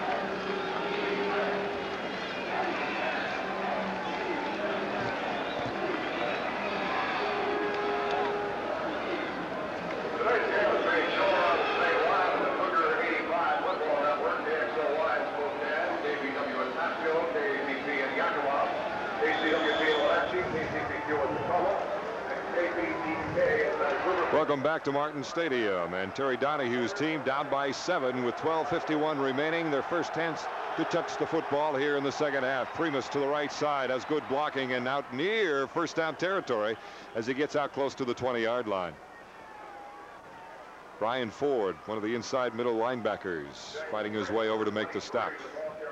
Only a sophomore, probably one of the finest athletes on this team. Some nice lead blocking here by the Bruins. Number 70, John Kidder, a 265-pound sophomore out there along with Jim McCullough, just shy of the 1st down of the Bruins at the 19-yard line. Something like any offensive team would like to have. 2nd and short, a yard, a chance to waste one, as a matter of fact. From I formation, they go inside Greenwood, fighting for the 1st down. Looks like he has it. Here to get to the 19.5-yard line. Rob Cleveland and Maury Metcalf in on the stop. Metcalf, a young man who has really had to step in and help the Cougars out with some of the injuries that they've had at linebacker. Jim Krakowski unable to go, and Rob O'Neill having the wrist injury. Jeff Loomis, junior out of Roseburg, Oregon, and Jim Walden cleaning house a little bit. So 1st and 10 for UCLA, their first drive of the 2nd half. Durrell in motion, the play action. Across the middle to the tight end. Tennell, and Turulia knocks him out of bounds. Turulia, a sophomore out of Bellevue, as he had the tough task. Dean is not a real big guy at 190 pounds, and he's taken on Derek Tennell, who goes 6'5", about 240. Dean Turulia out of Sammamish High School over on the west side near Bellevue. 2nd down and 4, so UCLA is getting what they want, and that is a lot of yards on 1st down. That's Gaston Green back into the game in motion. They go inside of Greenwood again. Short of the first down, needs to get just beyond the 30-yard line. Norrie now in the passing department for UCLA is 9 for 12, 136 yards and 1 touchdown. Donahue also using his receivers to shuttle plays in and out. David Clinton, number 19, with him. One of the receivers also has some broken ribs, but is playing in this game. So Norrie and company looking at 3rd and 1. It's a long one. Need to get outside the 30 for the first down. Rollout by Norrie. Goes over to Gaston Green, short of the first down. The Cougars held them. Dean Terullia with a tackle. Coming over from the weak side linebacker spot to haul down Gaston Green. Terullia with a very heads-up defensive play. Green went in motion. You'll see that 3 flip to a 4, and Ted Henderson come on to punt as the Cougar defense rises to the challenge. Henderson coming in, averaging about 37 yards a punt. He will be kicking into a stiff wind, and Kittrick Taylor is back awaiting. 10 people on the rush for the Cougars. They blocked one last week. Chappelle trying. Here's Kittrick Taylor. And that's it. He'll get to his own 28-yard line. So Irwin Chappelle unable to block the punt. Washington State will take over now with the wind at their backs with 10:20 remaining. Here in the third quarter, 24-17. So the Cougars holding UCLA on that drive.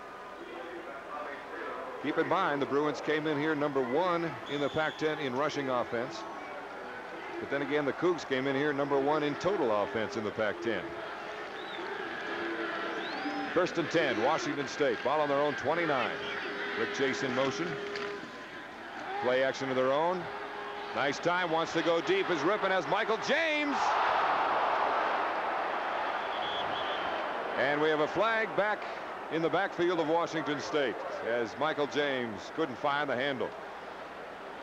It was a very, very late flag, and it is a holding call against Washington State. It'll be interesting to see if we get a chance to look at it again, whom the call was on, as we see Rypien with the play fake to Porter and drops back. A push there illegal use of the by hands. Ian Lindner to give Rypien the time to throw, and that's what the flag was for. As you see Michael James with a chance to make this catch, and just seems like the ball glances off his shoulder. Tough pass to throw into double coverage like that.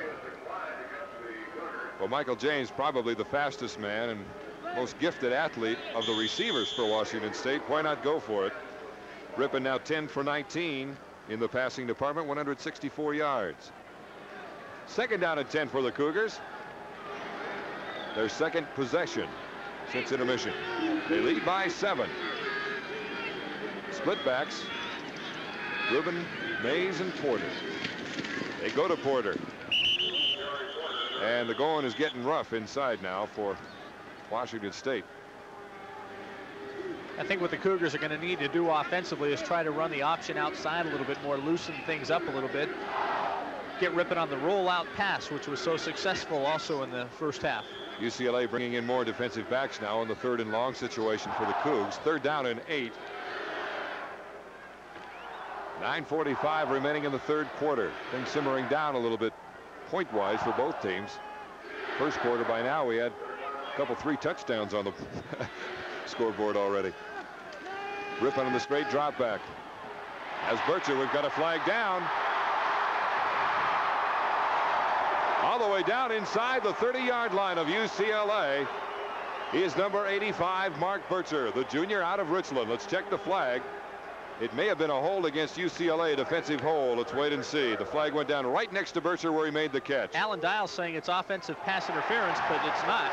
It goes against UCLA. Alan Dial really thought that Bircher pushed off, and we'll get a look at it here. Now Bircher out of your screen by the time he makes the catch and does a good job just continuing right up the sideline. Evidently Chucky Miller, number 37, getting his hands caught in the proverbial cookie jar, but Washington State declines, of course, and now they have it 1st and 10 on the UCLA 29. 40-yard play for Washington State. Mark Bircher, 6'1", 186 pounds, putting on a good show today. 1st and 10, Washington State. 2 receivers wide to the left, Rick Chase wide to the right side on the bottom of your screen. They go to Porter. Look at Porter find his way. He met head on with James Washington at the 20-yard line, and he won that little battle, getting inside the 20. Tough running by Kerry Porter as he just put the shoulder down and out bowled Washington for the first down. Looks like they're going to bring the chains on for the measure. Going back to that last third down play, the Cougars with the third down conversion on that 3rd and 8, and that was a big play because they have been not a very good third down conversion team, barely at 1/3 of their conversions on third down as the sticks come on. And there has been only one turnover in this ball game. That interception late in the first half when Mark Rypien was picked off by James Washington deep in UCLA territory, which stalled what could have been somewhat of a drive in the late going with about 15 seconds remaining. But that has been it. One turnover. Jim Walden hoping to get victory number 2 against Terry Donahue.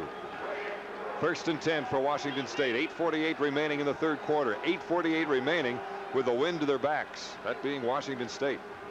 Porter again. This time down to about the 13-yard line. And you're seeing some tempers flaring now just a bit between some of the receivers and the secondary, and a little frustration. Washington State being quite scrappy today. They've got a Cougar team that's 2-4 and feels they're much better than that. You've got a UCLA team that's 2-1 fighting for a chance at the Rose Bowl yet, as you see Kerry Porter change direction and run right into a bunch of Bruins, but still picking up 6 yards.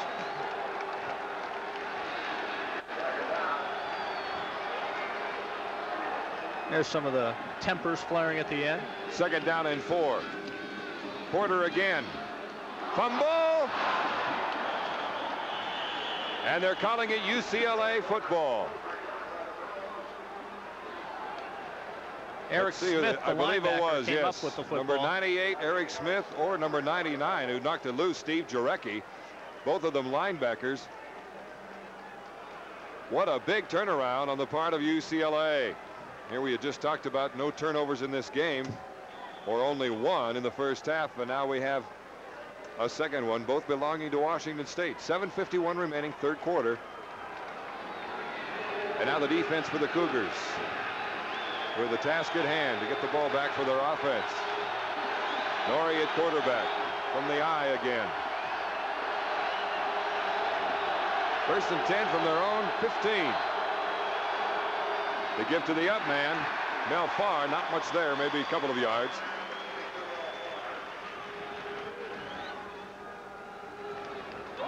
Bruins barely got that snap off. There was just 1 second left on the 25-second clock.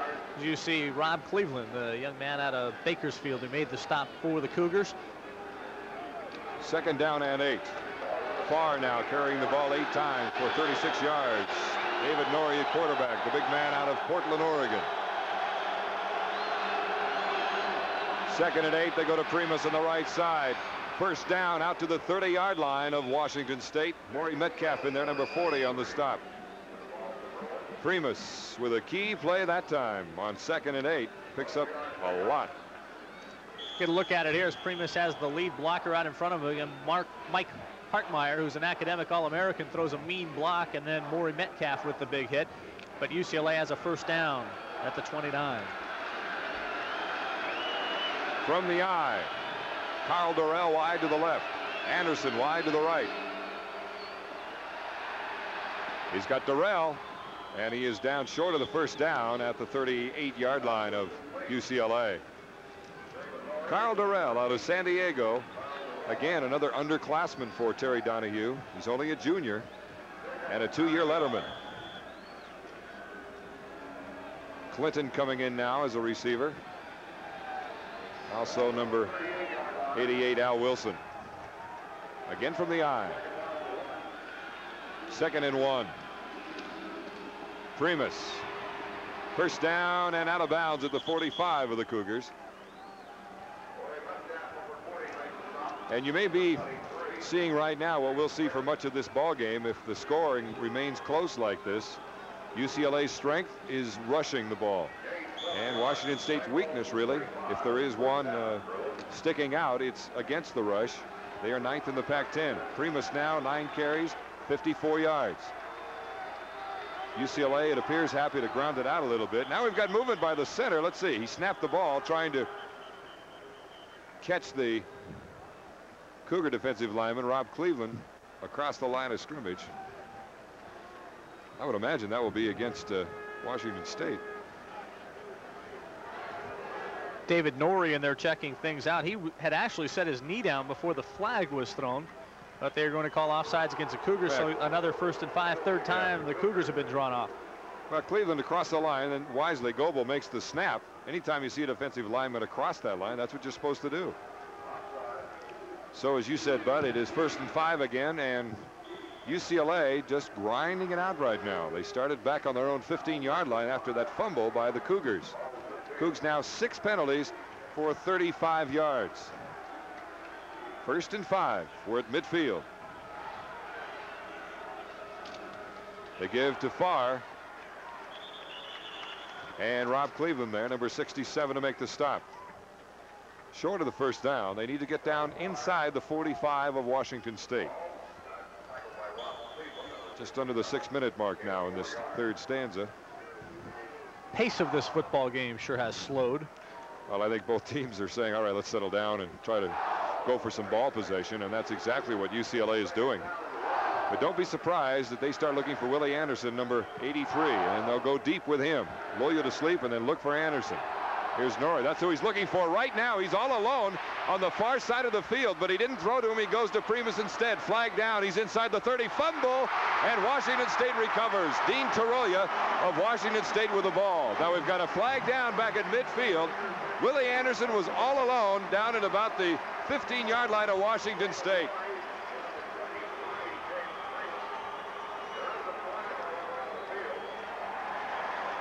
It will be Washington State football. So we have had a fumble by both teams here in the 2nd half. So the Cougars get a gift back as Norrie has all kinds of time. He's motioning there to Derek Tennell, his tight end, as Mike Natlich applies the pressure. He finds Primus out of the backfield. Maury Metcalf with the pursuit as Primus turns upfield. Ronnie Lee there, and it's Lee who actually reaches in and stabs the football away. And it was Dean Tarulia and Ricky Reynolds there to make the recovery.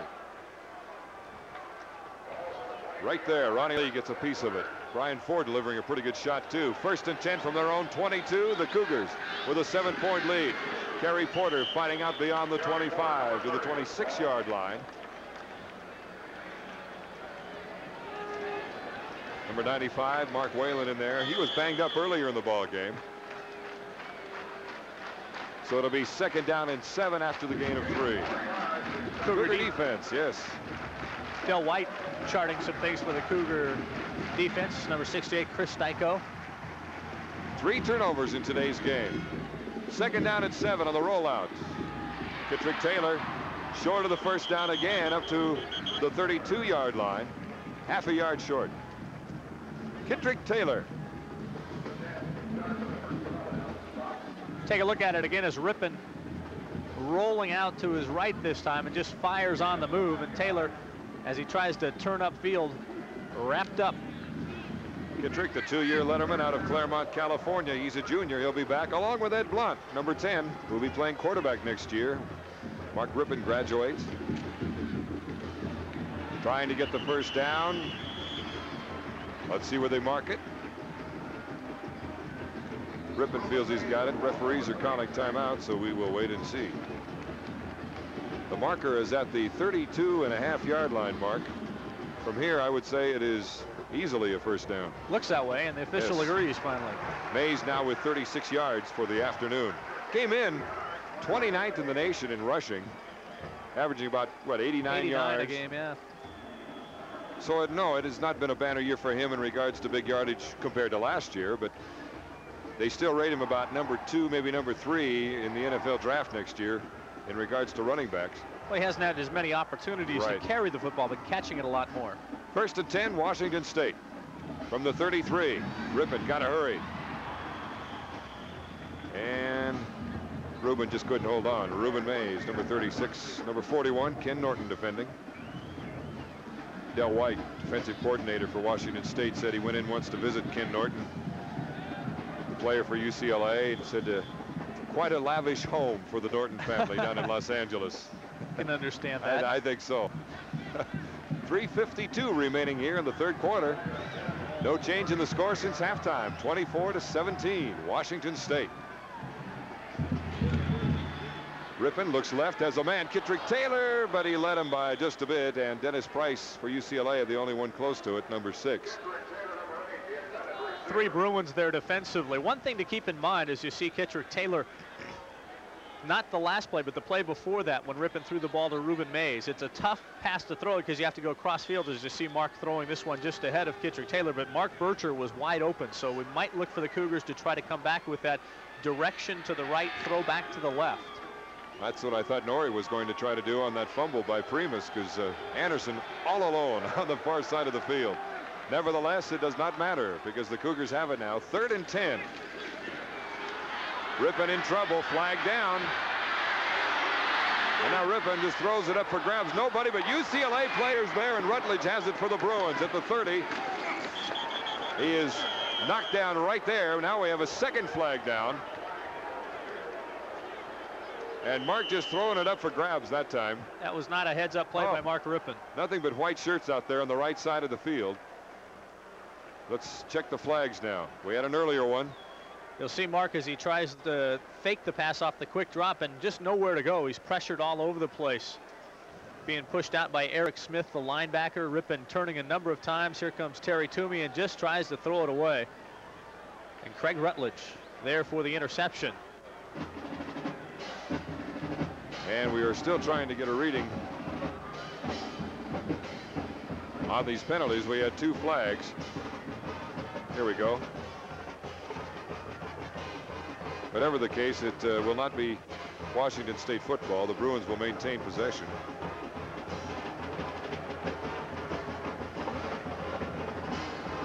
Rypien with his second interception today, 13 for 24 and 218 yards. And he's getting the what for from his head coach right now, Jim Walden, talking it over.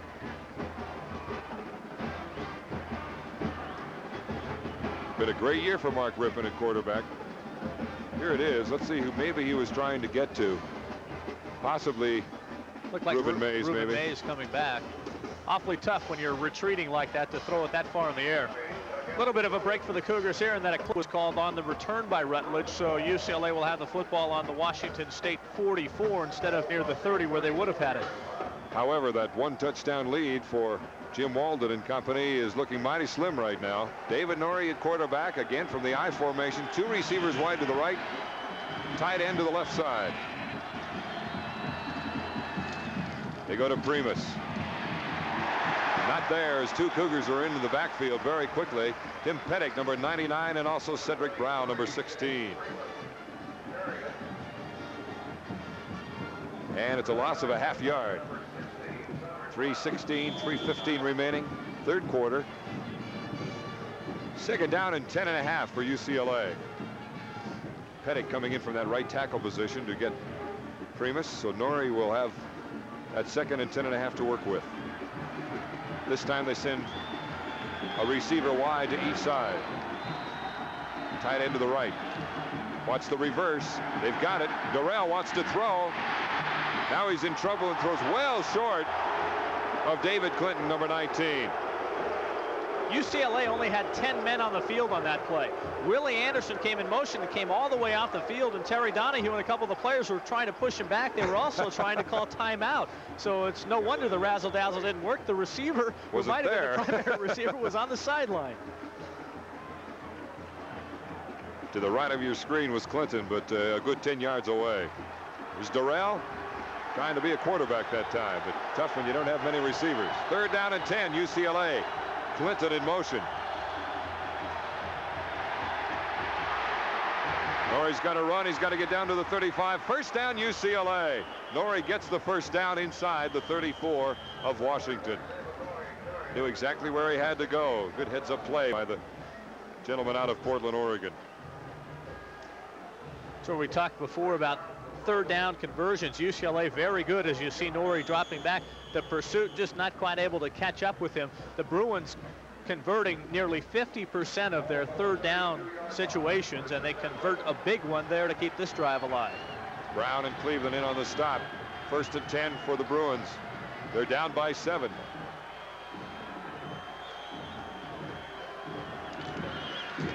Primus right side. Eric Howard, though, is right there waiting for him, along with Dean Terrillia, number 27.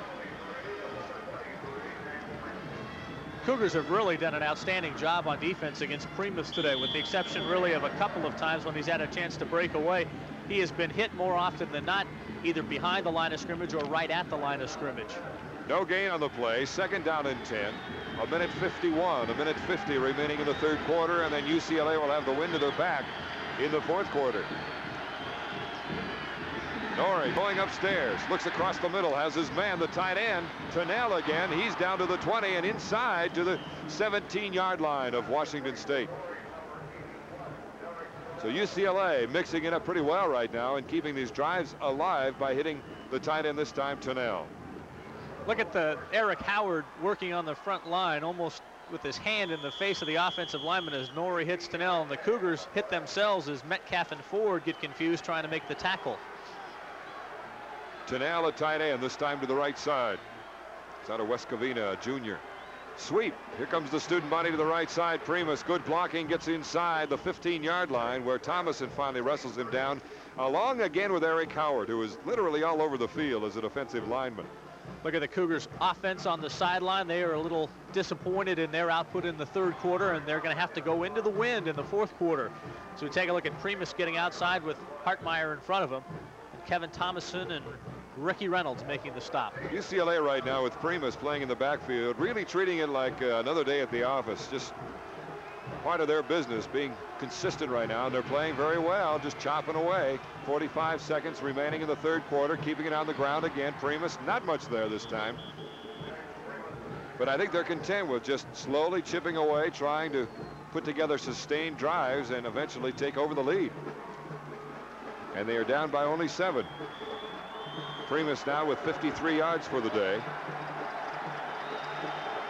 And the Cougars need to shake things up. Maybe the crowd will help a little bit here.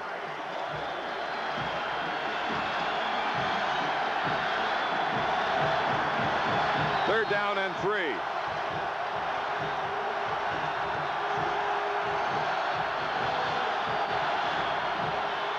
Greenwood in for the first down. It'll be 1st and goal for UCLA.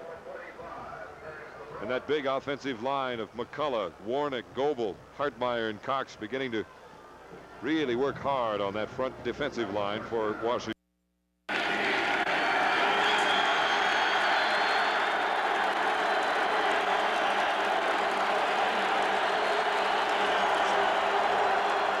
First and goal for the Bruins. Marcus Greenwood carries to the 5-yard line on a 1st and goal situation for UCLA as we start this 4th quarter of play. Bud Namick along with Don Poyer and Bob Romero from Martin Stadium on the Cougar Sports Network. Let's go down to the sidelines to Bob Romero. Bud, all day long, Eric Howard's been doing such a good job inside defensively, but he's played so hard he's gotten winded. He missed a couple of crucial plays in this series and had to take a little breather. The quarter break should help him, though, Bud. Goal to go from the 5. This is Primus for the touchdown, UCLA. Primus butting heads with Brian Ford right at the goal line, but Primus had the momentum, was able to go into the end zone, and a PAT by Mr. Automatic John Lee will tie this one up. Here we go again to the right side. Primus sweep to the right, finds the seam, gets in. There's where Ford meets him, but it's too late, and the young man is able to get into the end zone. Again from the different angle, just good power running. Primus, 188 pounds, only a sophomore out of National City, California. John Lee out of the hold of David Clinton. We have a flag. The kick is good. Let's wait and see what the flag is for.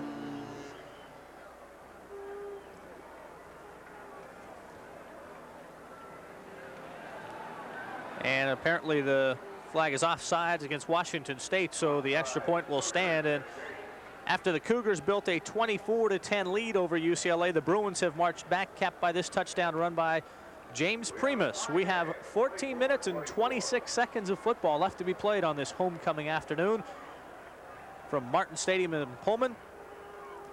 It is UCLA 24, the Washington State Cougars 24.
The rain has stayed away, but it is cool and windy in Pullman as Jim Bray set to kick off for the UCLA Bruins. A barefooted kicker with the 5-yard offside penalty tacked on. He is kicking from the 45, so no doubt with the brisk wind at his back, this one will be booted out of the end zone.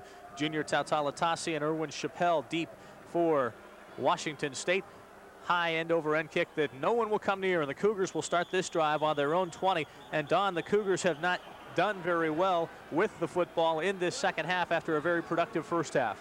Well, usually in the fourth quarter, they've scored a lot of points. In fact, it's their best quarter with 70 points. Their second highest is, what, 42 points in the first quarter. So this is their big quarter production-wise, and they need it. And another thing is this crowd is almost sitting on their hands right now. They're really not helping.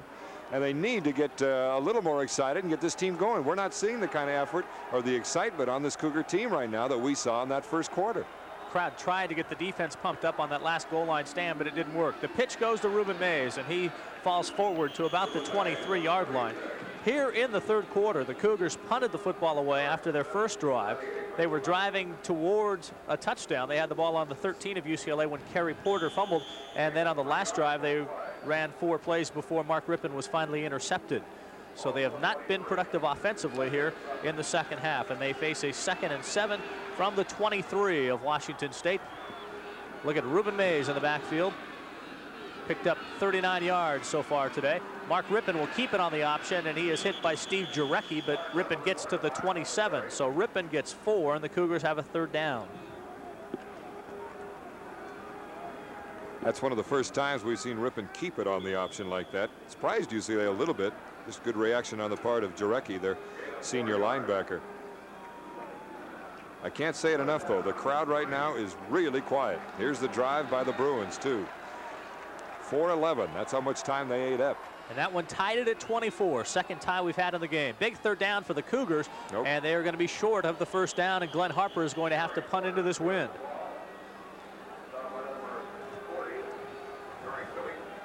Terry Toomey, the nose guard, credited with the stop. They will spot the football at the 29. So a pickup of 2 for Porter. And the crowd starting to want the Cougars to go for a little bit here. And wisely, Jim Walden. That's totally insane. Of course, that's probably why they might do it, because everybody watching and everybody in the state is expecting a punt. And they are going to go for it. They're going How about for this? it. Oh, my goodness. 4th and 1 from their own 29. Oh, Rypien at the controls. The backs are split. And Rypien is going to call timeout. He didn't like what he saw. He had Kittrick Taylor and Rick Chase to the near side and Mark Bircher to the far side. So while the Cougars talk things over, we will take a brief timeout. 12:40 left to go in the ball game. We are tied at 24.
The Washington State Cougars have rushed for over 100 yards this afternoon against the UCLA Bruins, who usually only give up about 50 yards a game. Cougars only the second team this year, in addition to Tennessee, to go over that 80-yard mark. There's Jim Walden on the sidelines. He has been conjuring up something on this 4th and 1. 12 minutes, 40 seconds left to go in this football game. Washington State was ahead 24-10. The Bruins have chipped away to tie it at 24. And now, as Jim Walden had Watch out for the fake, though. The crew to go for it, he all of a sudden brings Glenn Harper on to punt, trying to mix the Bruins up. There you look at Harper. He has punted twice today. Rick Chase is his personal protector, set up right at the 25. Harper will kick this one away. A good kick into the wind. And Clinton calling for the fair catch at the 30.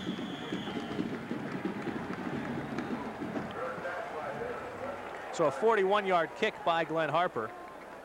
So the Mississippi Gambler was at least trying to get a little bit of a surprise, maybe not get the return man back there and get a good roll, something like a quick kick. But Terry Donahue was not outfoxed. He had his man waiting. Clinton, number 19, was ready to run onto the field. Bob Romero. Thank you, Don. So much of coaching we imagine sometimes is X's and O's. Last time while the defensive unit was on the sideline, defensive coordinator Del White was trying to boost the spirits, telling the guys they're doing a good job, just go back and give it another shot. Well, the onus is on that defense right now as Norrie pitches it back to James Primus, who's starting to get warmed up and get some running room now. And Primus picks up better than 5 yards, about 7 on that first down carry. And UCLA is starting now to pick up some pretty good yardage on first down, and that has been the key to their drives. 2nd and 3 now from the 37 as you get a look at that UCLA huddle. The Bruins coming in with 4 wins, 1 loss, and 1 tie so far this season. 2-1 in Pac-10 play. 4th quarter, Michigan 10, Iowa 9. Battle of number 1 and number 2 in the nation. Number 2's ahead. Flag thrown as the handoff goes to Primus. He has the first down. We'll wait and see what the call is. It was right at the line of scrimmage as the ball was snapped. Here's a big one. Miami of Florida leading Oklahoma 27-14 in the 4th quarter.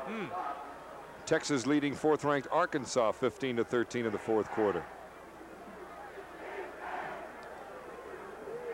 Nebraska defeated Missouri 28-20. Been a long year for the Tigers.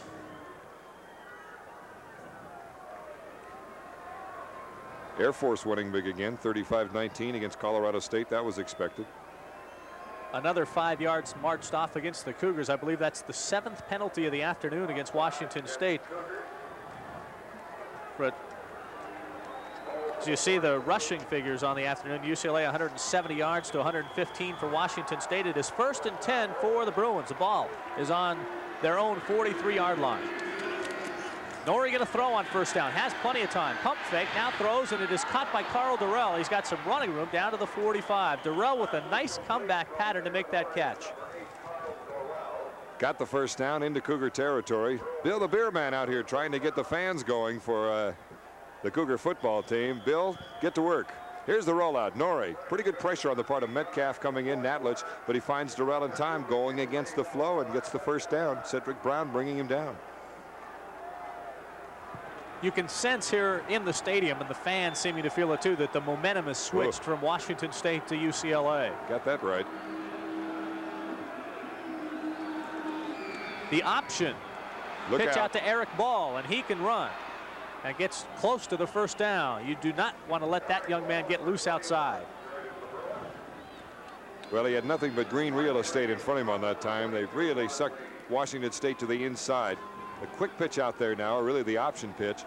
And Ball is just does a great job, the freshman, getting down inside the 40 and finally brought down there by Lee. We talked about Michigan a moment ago. Eric Ball, one that got away from the Wolverines. He is from Ypsilanti, Michigan. Terry Donahue's good at that, bringing up a couple of surprises now and then from back east. Yeah, Tommy Taylor out of Chattanooga. I believe that was Farr, the fullback, and we'll see where they mark the football. It will be very close to the first down. Only needed about a half a yard, but they are marking it right on the stripe. And depending on where they have that first down marker, they are going to have to bring the chains on and measure. As you see, big Jim McCullough, 6'5", 262-pound senior. The Bruins with a big offensive line. with Robert Cox at 258, Hartmeyer, Goebel, McCullough, and Warnick. They're winning right now, too. They're dominating that line of scrimmage. UCLA's short. Couple of inches. Not much, you can see. So essentially here with 3rd and 1 on the ball on the Cougar 35. The Bruins with 2 pops to pick up about a half a yard. Bud, watch Donahue go for the end zone now. The lone wide receiver is Carl Durrell, flanked to the left. A double tight end alignment with Tennell and Smith, the tight ends. Cougars with 8 on the line of scrimmage. This is Ball, the freshman, for the first down. Fundamental, straight ahead power football. Well, this is why they're a leader in the Pac-10 rushing. They're holding on to the ball, eating up time. We're coming up on the 10-minute mark in the 4th quarter. But they're holding on to that football. And they are well within the range of John Lee with the ball on the 32.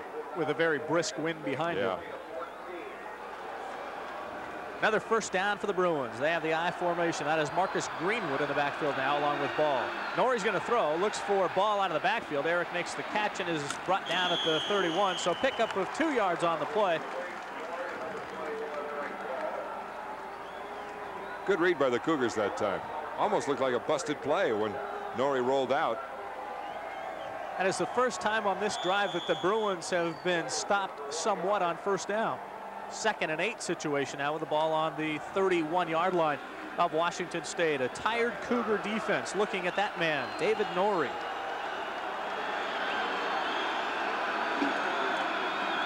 Norrie going to throw. Eric Howard with the pursuit, cannot get there. Willie Anderson just dropped the football. He was looking upfield before he caught the ball.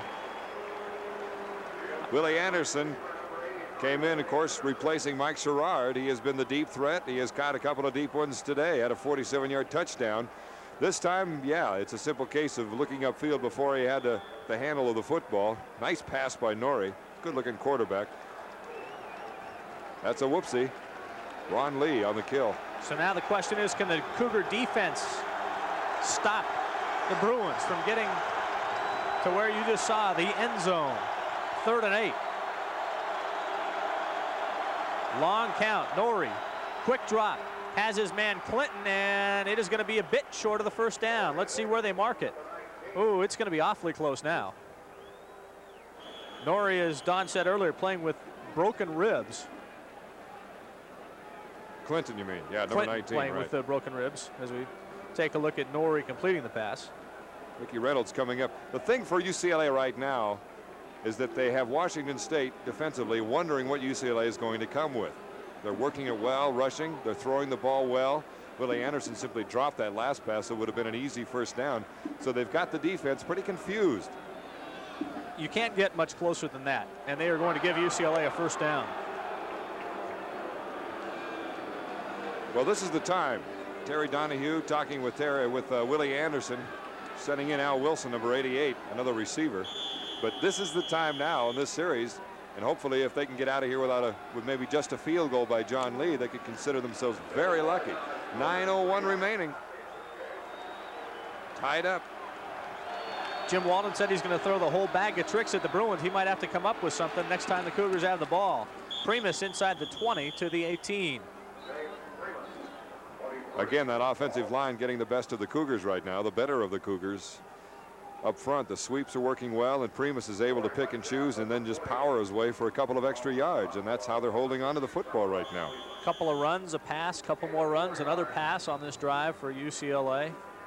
This drive started back in UCLA territory.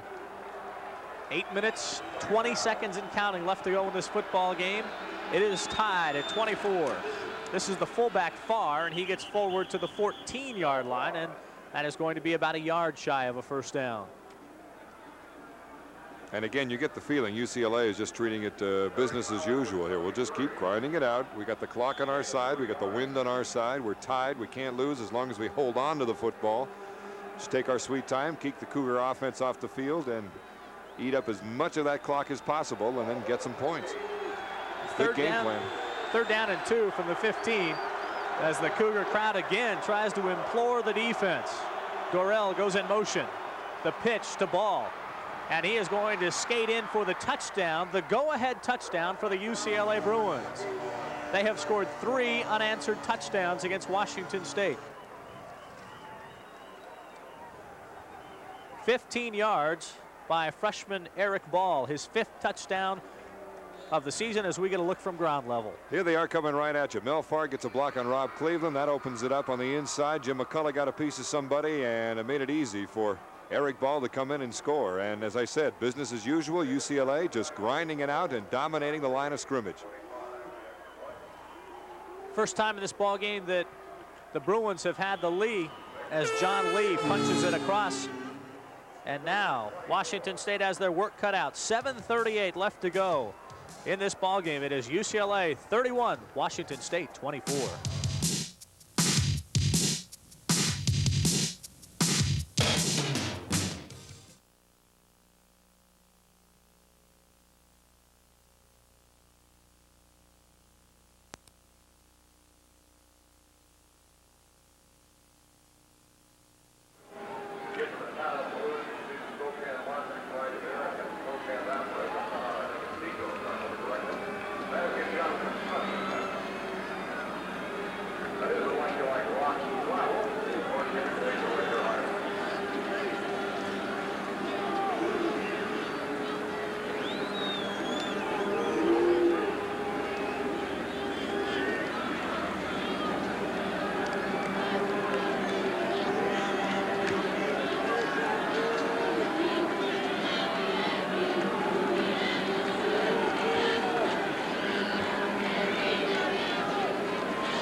Welcome back to Martin Stadium in Pullman, where the UCLA Bruins have just taken the lead in this football game for the first time this afternoon. UCLA with a 7-point margin over the Washington State Cougars. 7 minutes and 38 seconds left to go in this contest. A good homecoming crowd on hand here in Martin Stadium. As you said, Bud, that is the 3rd straight touchdown by UCLA. A 70-yard drive, eating up almost 5 minutes, 4 minutes and 59 seconds. And that really is the key. Business as usual, grind it out, hold on to the football, keep Rypien and company off the field because you know they can strike quickly. They've done it in the past. And now Jim Bray's job, kick it halfway to Moscow and let Washington State start on their own 20. Of course, down the road in Moscow tonight, a big game for the Idaho Vandals. They take on the Montana Grizzlies, and that's always an intense game. High kick this time by Flag Bray. down, offside UCLA. And it'll be set down in the end zone, and we'll see what the Cougars elect to do if they will make Mr. Bray kick it again. Some people on the right side of the football for UCLA got across the 40 too quickly. Here's a look at the touchdown run again. Eric Ball, the freshman, coming into your living room as strides his way in for the UCLA lead. We talked about it earlier. Whenever these two teams play, it's close. And more often than not, the last possession has been a factor in the contest. But possessions have not been good to the Cougars here in this second half as they have punted the first time they had it. Kerry Porter fumbled it as the Cougars declined the penalty and will start on the 20. Then Mark Rypien was intercepted, and the last time they had the football, they ran 3 plays, and I should say ran 3 plays into this wind and then punted it away. Well, they have plenty of time, 7:38 remaining, and Mark Rypien at quarterback. Kerry Porter, Rueben Mayes split behind him in the backfield. They have gone most of the way. Rick Chase to the near side. Kittrick Taylor up high. And that's who Mark Rypien is looking for. Throwing up the sidelines for Taylor, and it is incomplete. Mark threw that one out of bounds as there was double coverage that time on Kittrick Taylor. Well, I'm a little surprised at that call. It seems to me they need to do exactly what UCLA did, and that's eat up time, get yardage, go down, try to score a touchdown, maybe go for 2. I know everybody at home in their living room is thinking the same thing, but they got to hold on to the football. Rypien now just 3 for 9 with an interception here in the second half. He has struggled a bit. 2nd and 10 for the Cougars. Mayes goes in motion out of the backfield. Rypien back to throw. That's Eric Smith with the pressure. Mark will have to run it and cuts back and loses some yardage, actually. Fights through, breaks a couple tackles up to the 27, and a flag thrown, and yet another flag thrown late. Looked like Rypien could have fallen forward to about the 27, elected to cut back and broke a couple of tackles, and we'll sort out the hankies. Face mask, it appears. Yes. And again, I emphasize that the crowd is not supporting the Cougars a whole lot. They're sitting instead of yelling a little bit. I know that, of course, as you see again the scramble by Rypien, that they don't want to be so loud they affect the signal calling, but goodness sakes, this is homecoming, one of their biggest crowds, and they need all the help they can get right now to get this team going. Good effort by Mark. Well, I sure didn't see a face mask in there. I think it was right in there because it was real late. The flag was, that is. So the Cougars have the football on the 39. You see what Mr. Rypien has done for the day. 12 out of 24, 218 yards. Has not thrown a touchdown pass, but he's been intercepted twice. Well, let's see if the Cougs have any fight in them. Rypien finds his man Rick Chase, turns upfield across the midfield stripe, and the Cougars have moved the football for another first down. Finally, they're into UCLA Bruin territory, too.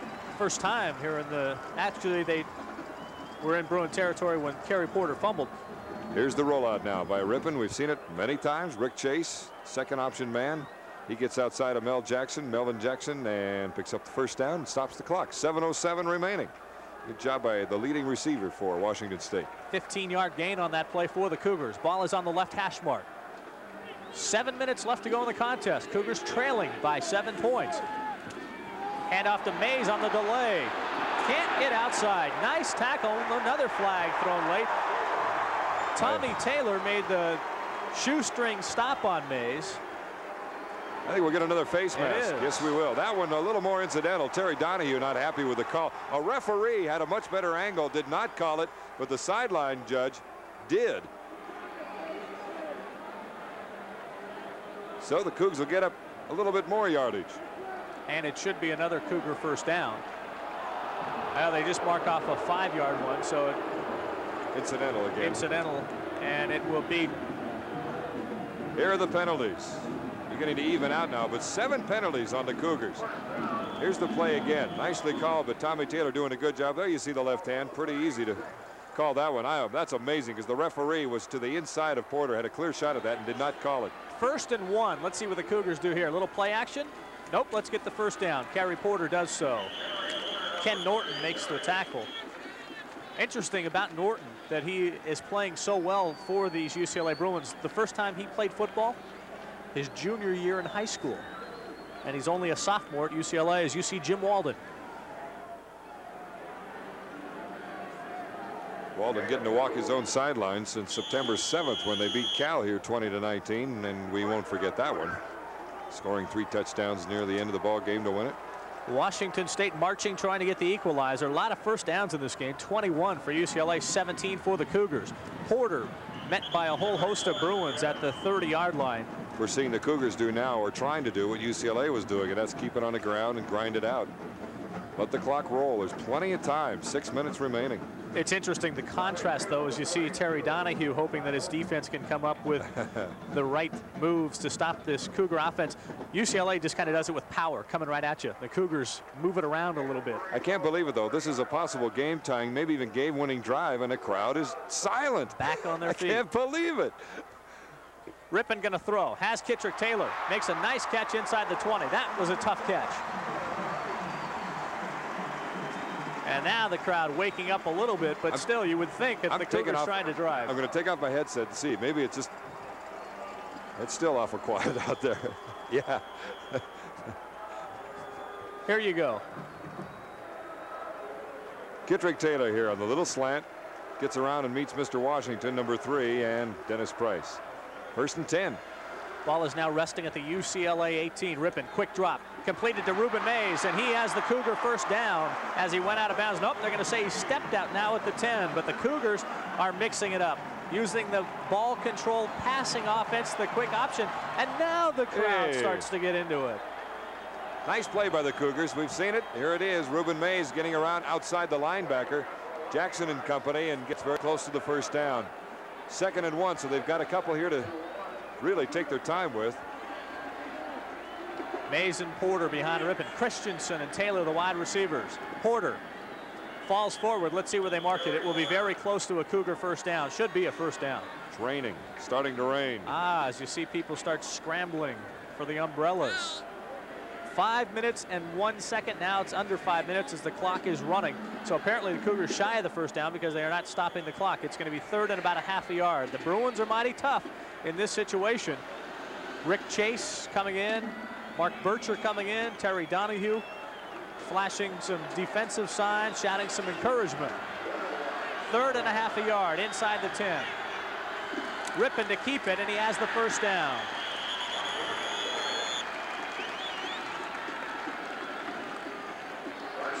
.432 remaining. Now you know that football coaches earn their money by thinking ahead. Oh, yeah, that's what I was just thinking. Jim Walden is thinking ahead right now. John Lee is the man he's thinking about if they score here and try to go for 2 and get it. That's exactly all he's thinking about right now. I got to believe get the ball if in the you're end zone. 2-2 in the Pac-10, 2-4, you're going to get it in the end zone. You're going to go for a 2-point conversion. Oh, yeah, no question there. It's just, what about John Lee, the great kicker for UCLA? Yep. Jeff Christensen asking the crowd to quiet down a little so we can hear the signals. Porter goes in motion. Rypien, long count. He's going to throw over the middle. Chase knocked away by Chucky Miller. Nice play by Chuck Miller. And deflected nicely, as a matter of fact, just going over the lineman for UCLA as Chase tried to come up with it. Michael James, Kittrick Taylor come into the game. Here's the replay again, right there. I'll tell you, One that of the ball linemen was able to get a piece of it. I think it might have been Glasser. That's what stopped Chase from being able to make that catch, and he almost made a circus catch of it anyway.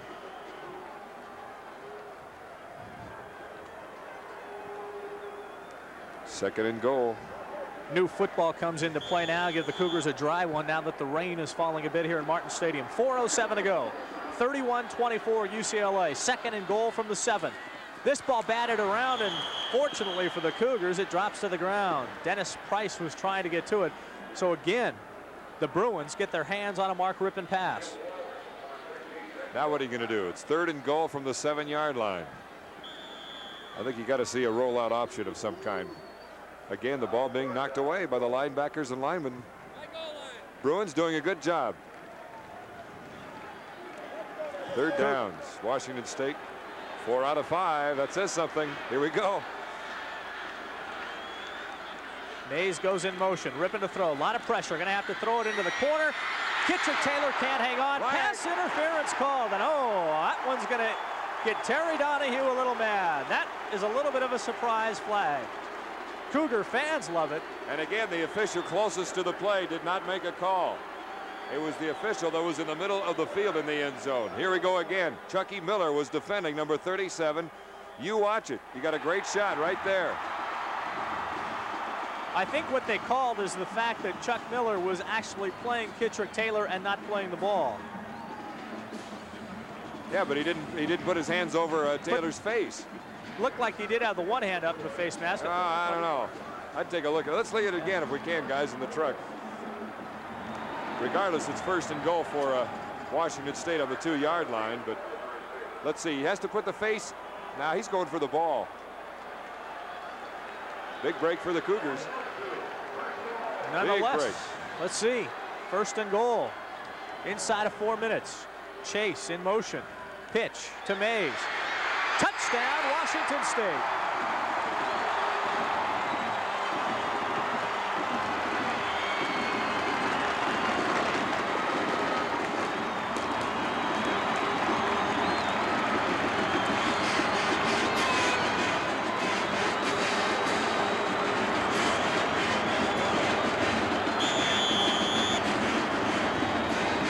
The quick pitch. Look at the blocking by Lamson and Rick Chase. 83 and 24, doing a great job of opening up that hole on the right side, leaving a lane for Rueben Mayes to score. And now everybody in the country knows exactly what Washington State needs to do. And UCLA has elected to use their first timeout of the second half to try to figure out a defense. While they do that, let's take a brief timeout. It's UCLA 31, Washington State 30. Don't go away.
And we ask you to please drive very carefully as you leave the stadium here today. The outcome of this ball game resting on the result of this next play, a two-point conversion attempt by the Washington State Cougars. During the timeout, the entire UCLA team gathered around Terry Donahue and his defense to pump them up. Cougars have to make 3 yards for the two-point conversion. 31-30 UCLA leads. One back, that is Kittrick Taylor coming in motion, now going back. Rypien is going to throw for it, rolling out. The pressure is there, it's batted down. So now with 3:54 left to go in this contest, the Cougar defense is going to have to stop the Bruins and get the football back, and that's not going to be easy. Frank Batchkoff, though, is the man of the hour for UCLA, the left defensive end. Now watch him. He comes up and gets that big left paw out there and knocks the ball down. He was going for Kittrick Taylor. Rypien was looking for number 8 right there at the end zone. But Batchkoff was in the right place at the right time, the junior out of Reseda, California.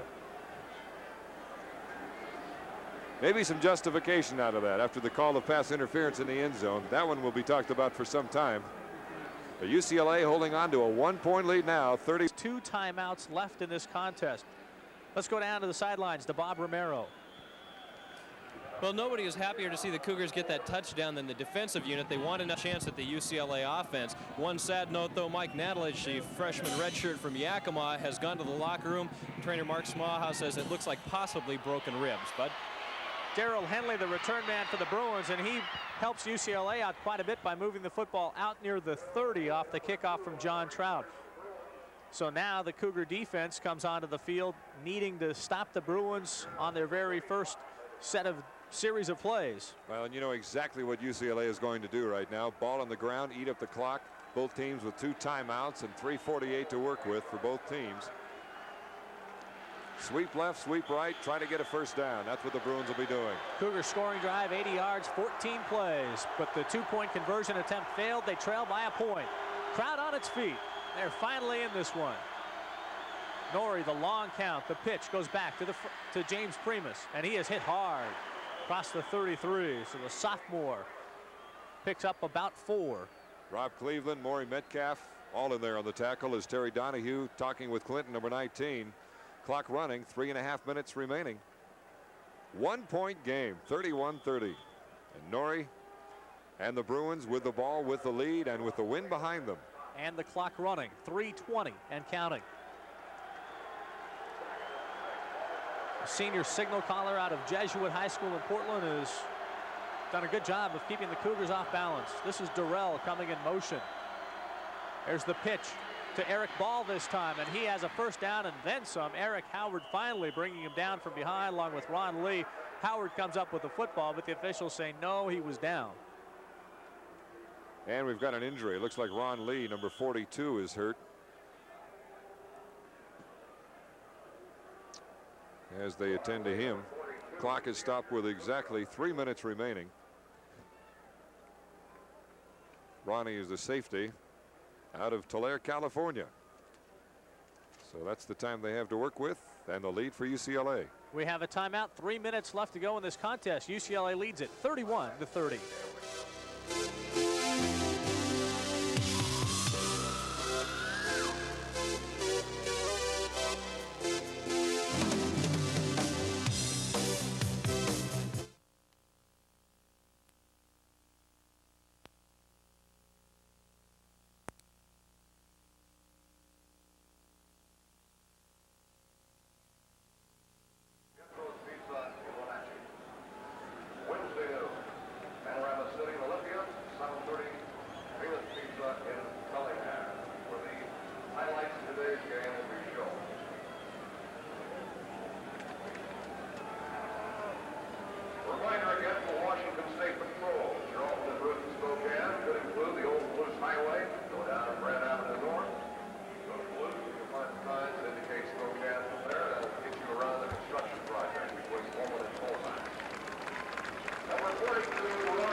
City of Pullman with a little bit of rain on it this afternoon, and after a great start, it has rained on the Cougar parade and Cougar homecoming afternoon as UCLA has a 31-30 lead with 3 minutes left to go in this contest as you see Ron Lee walking slowly off the field with the help of Barry Steele and Mark Smaha.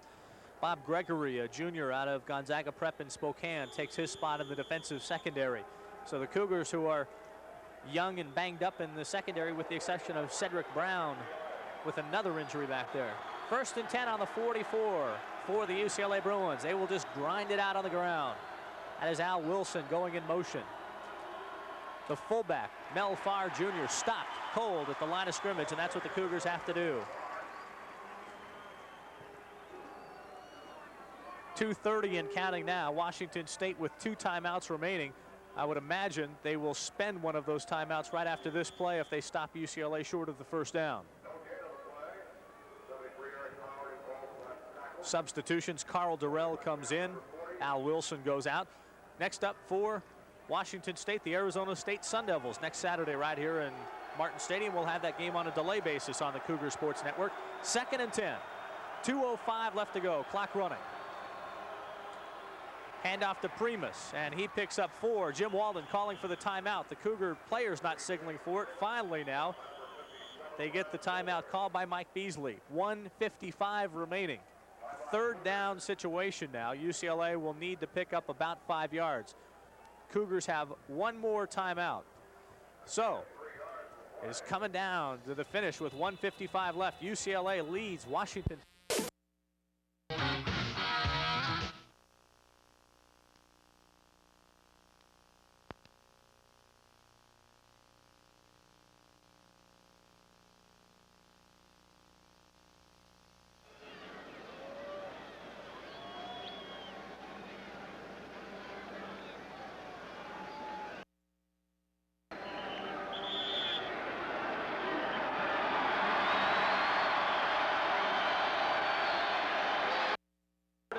Of course.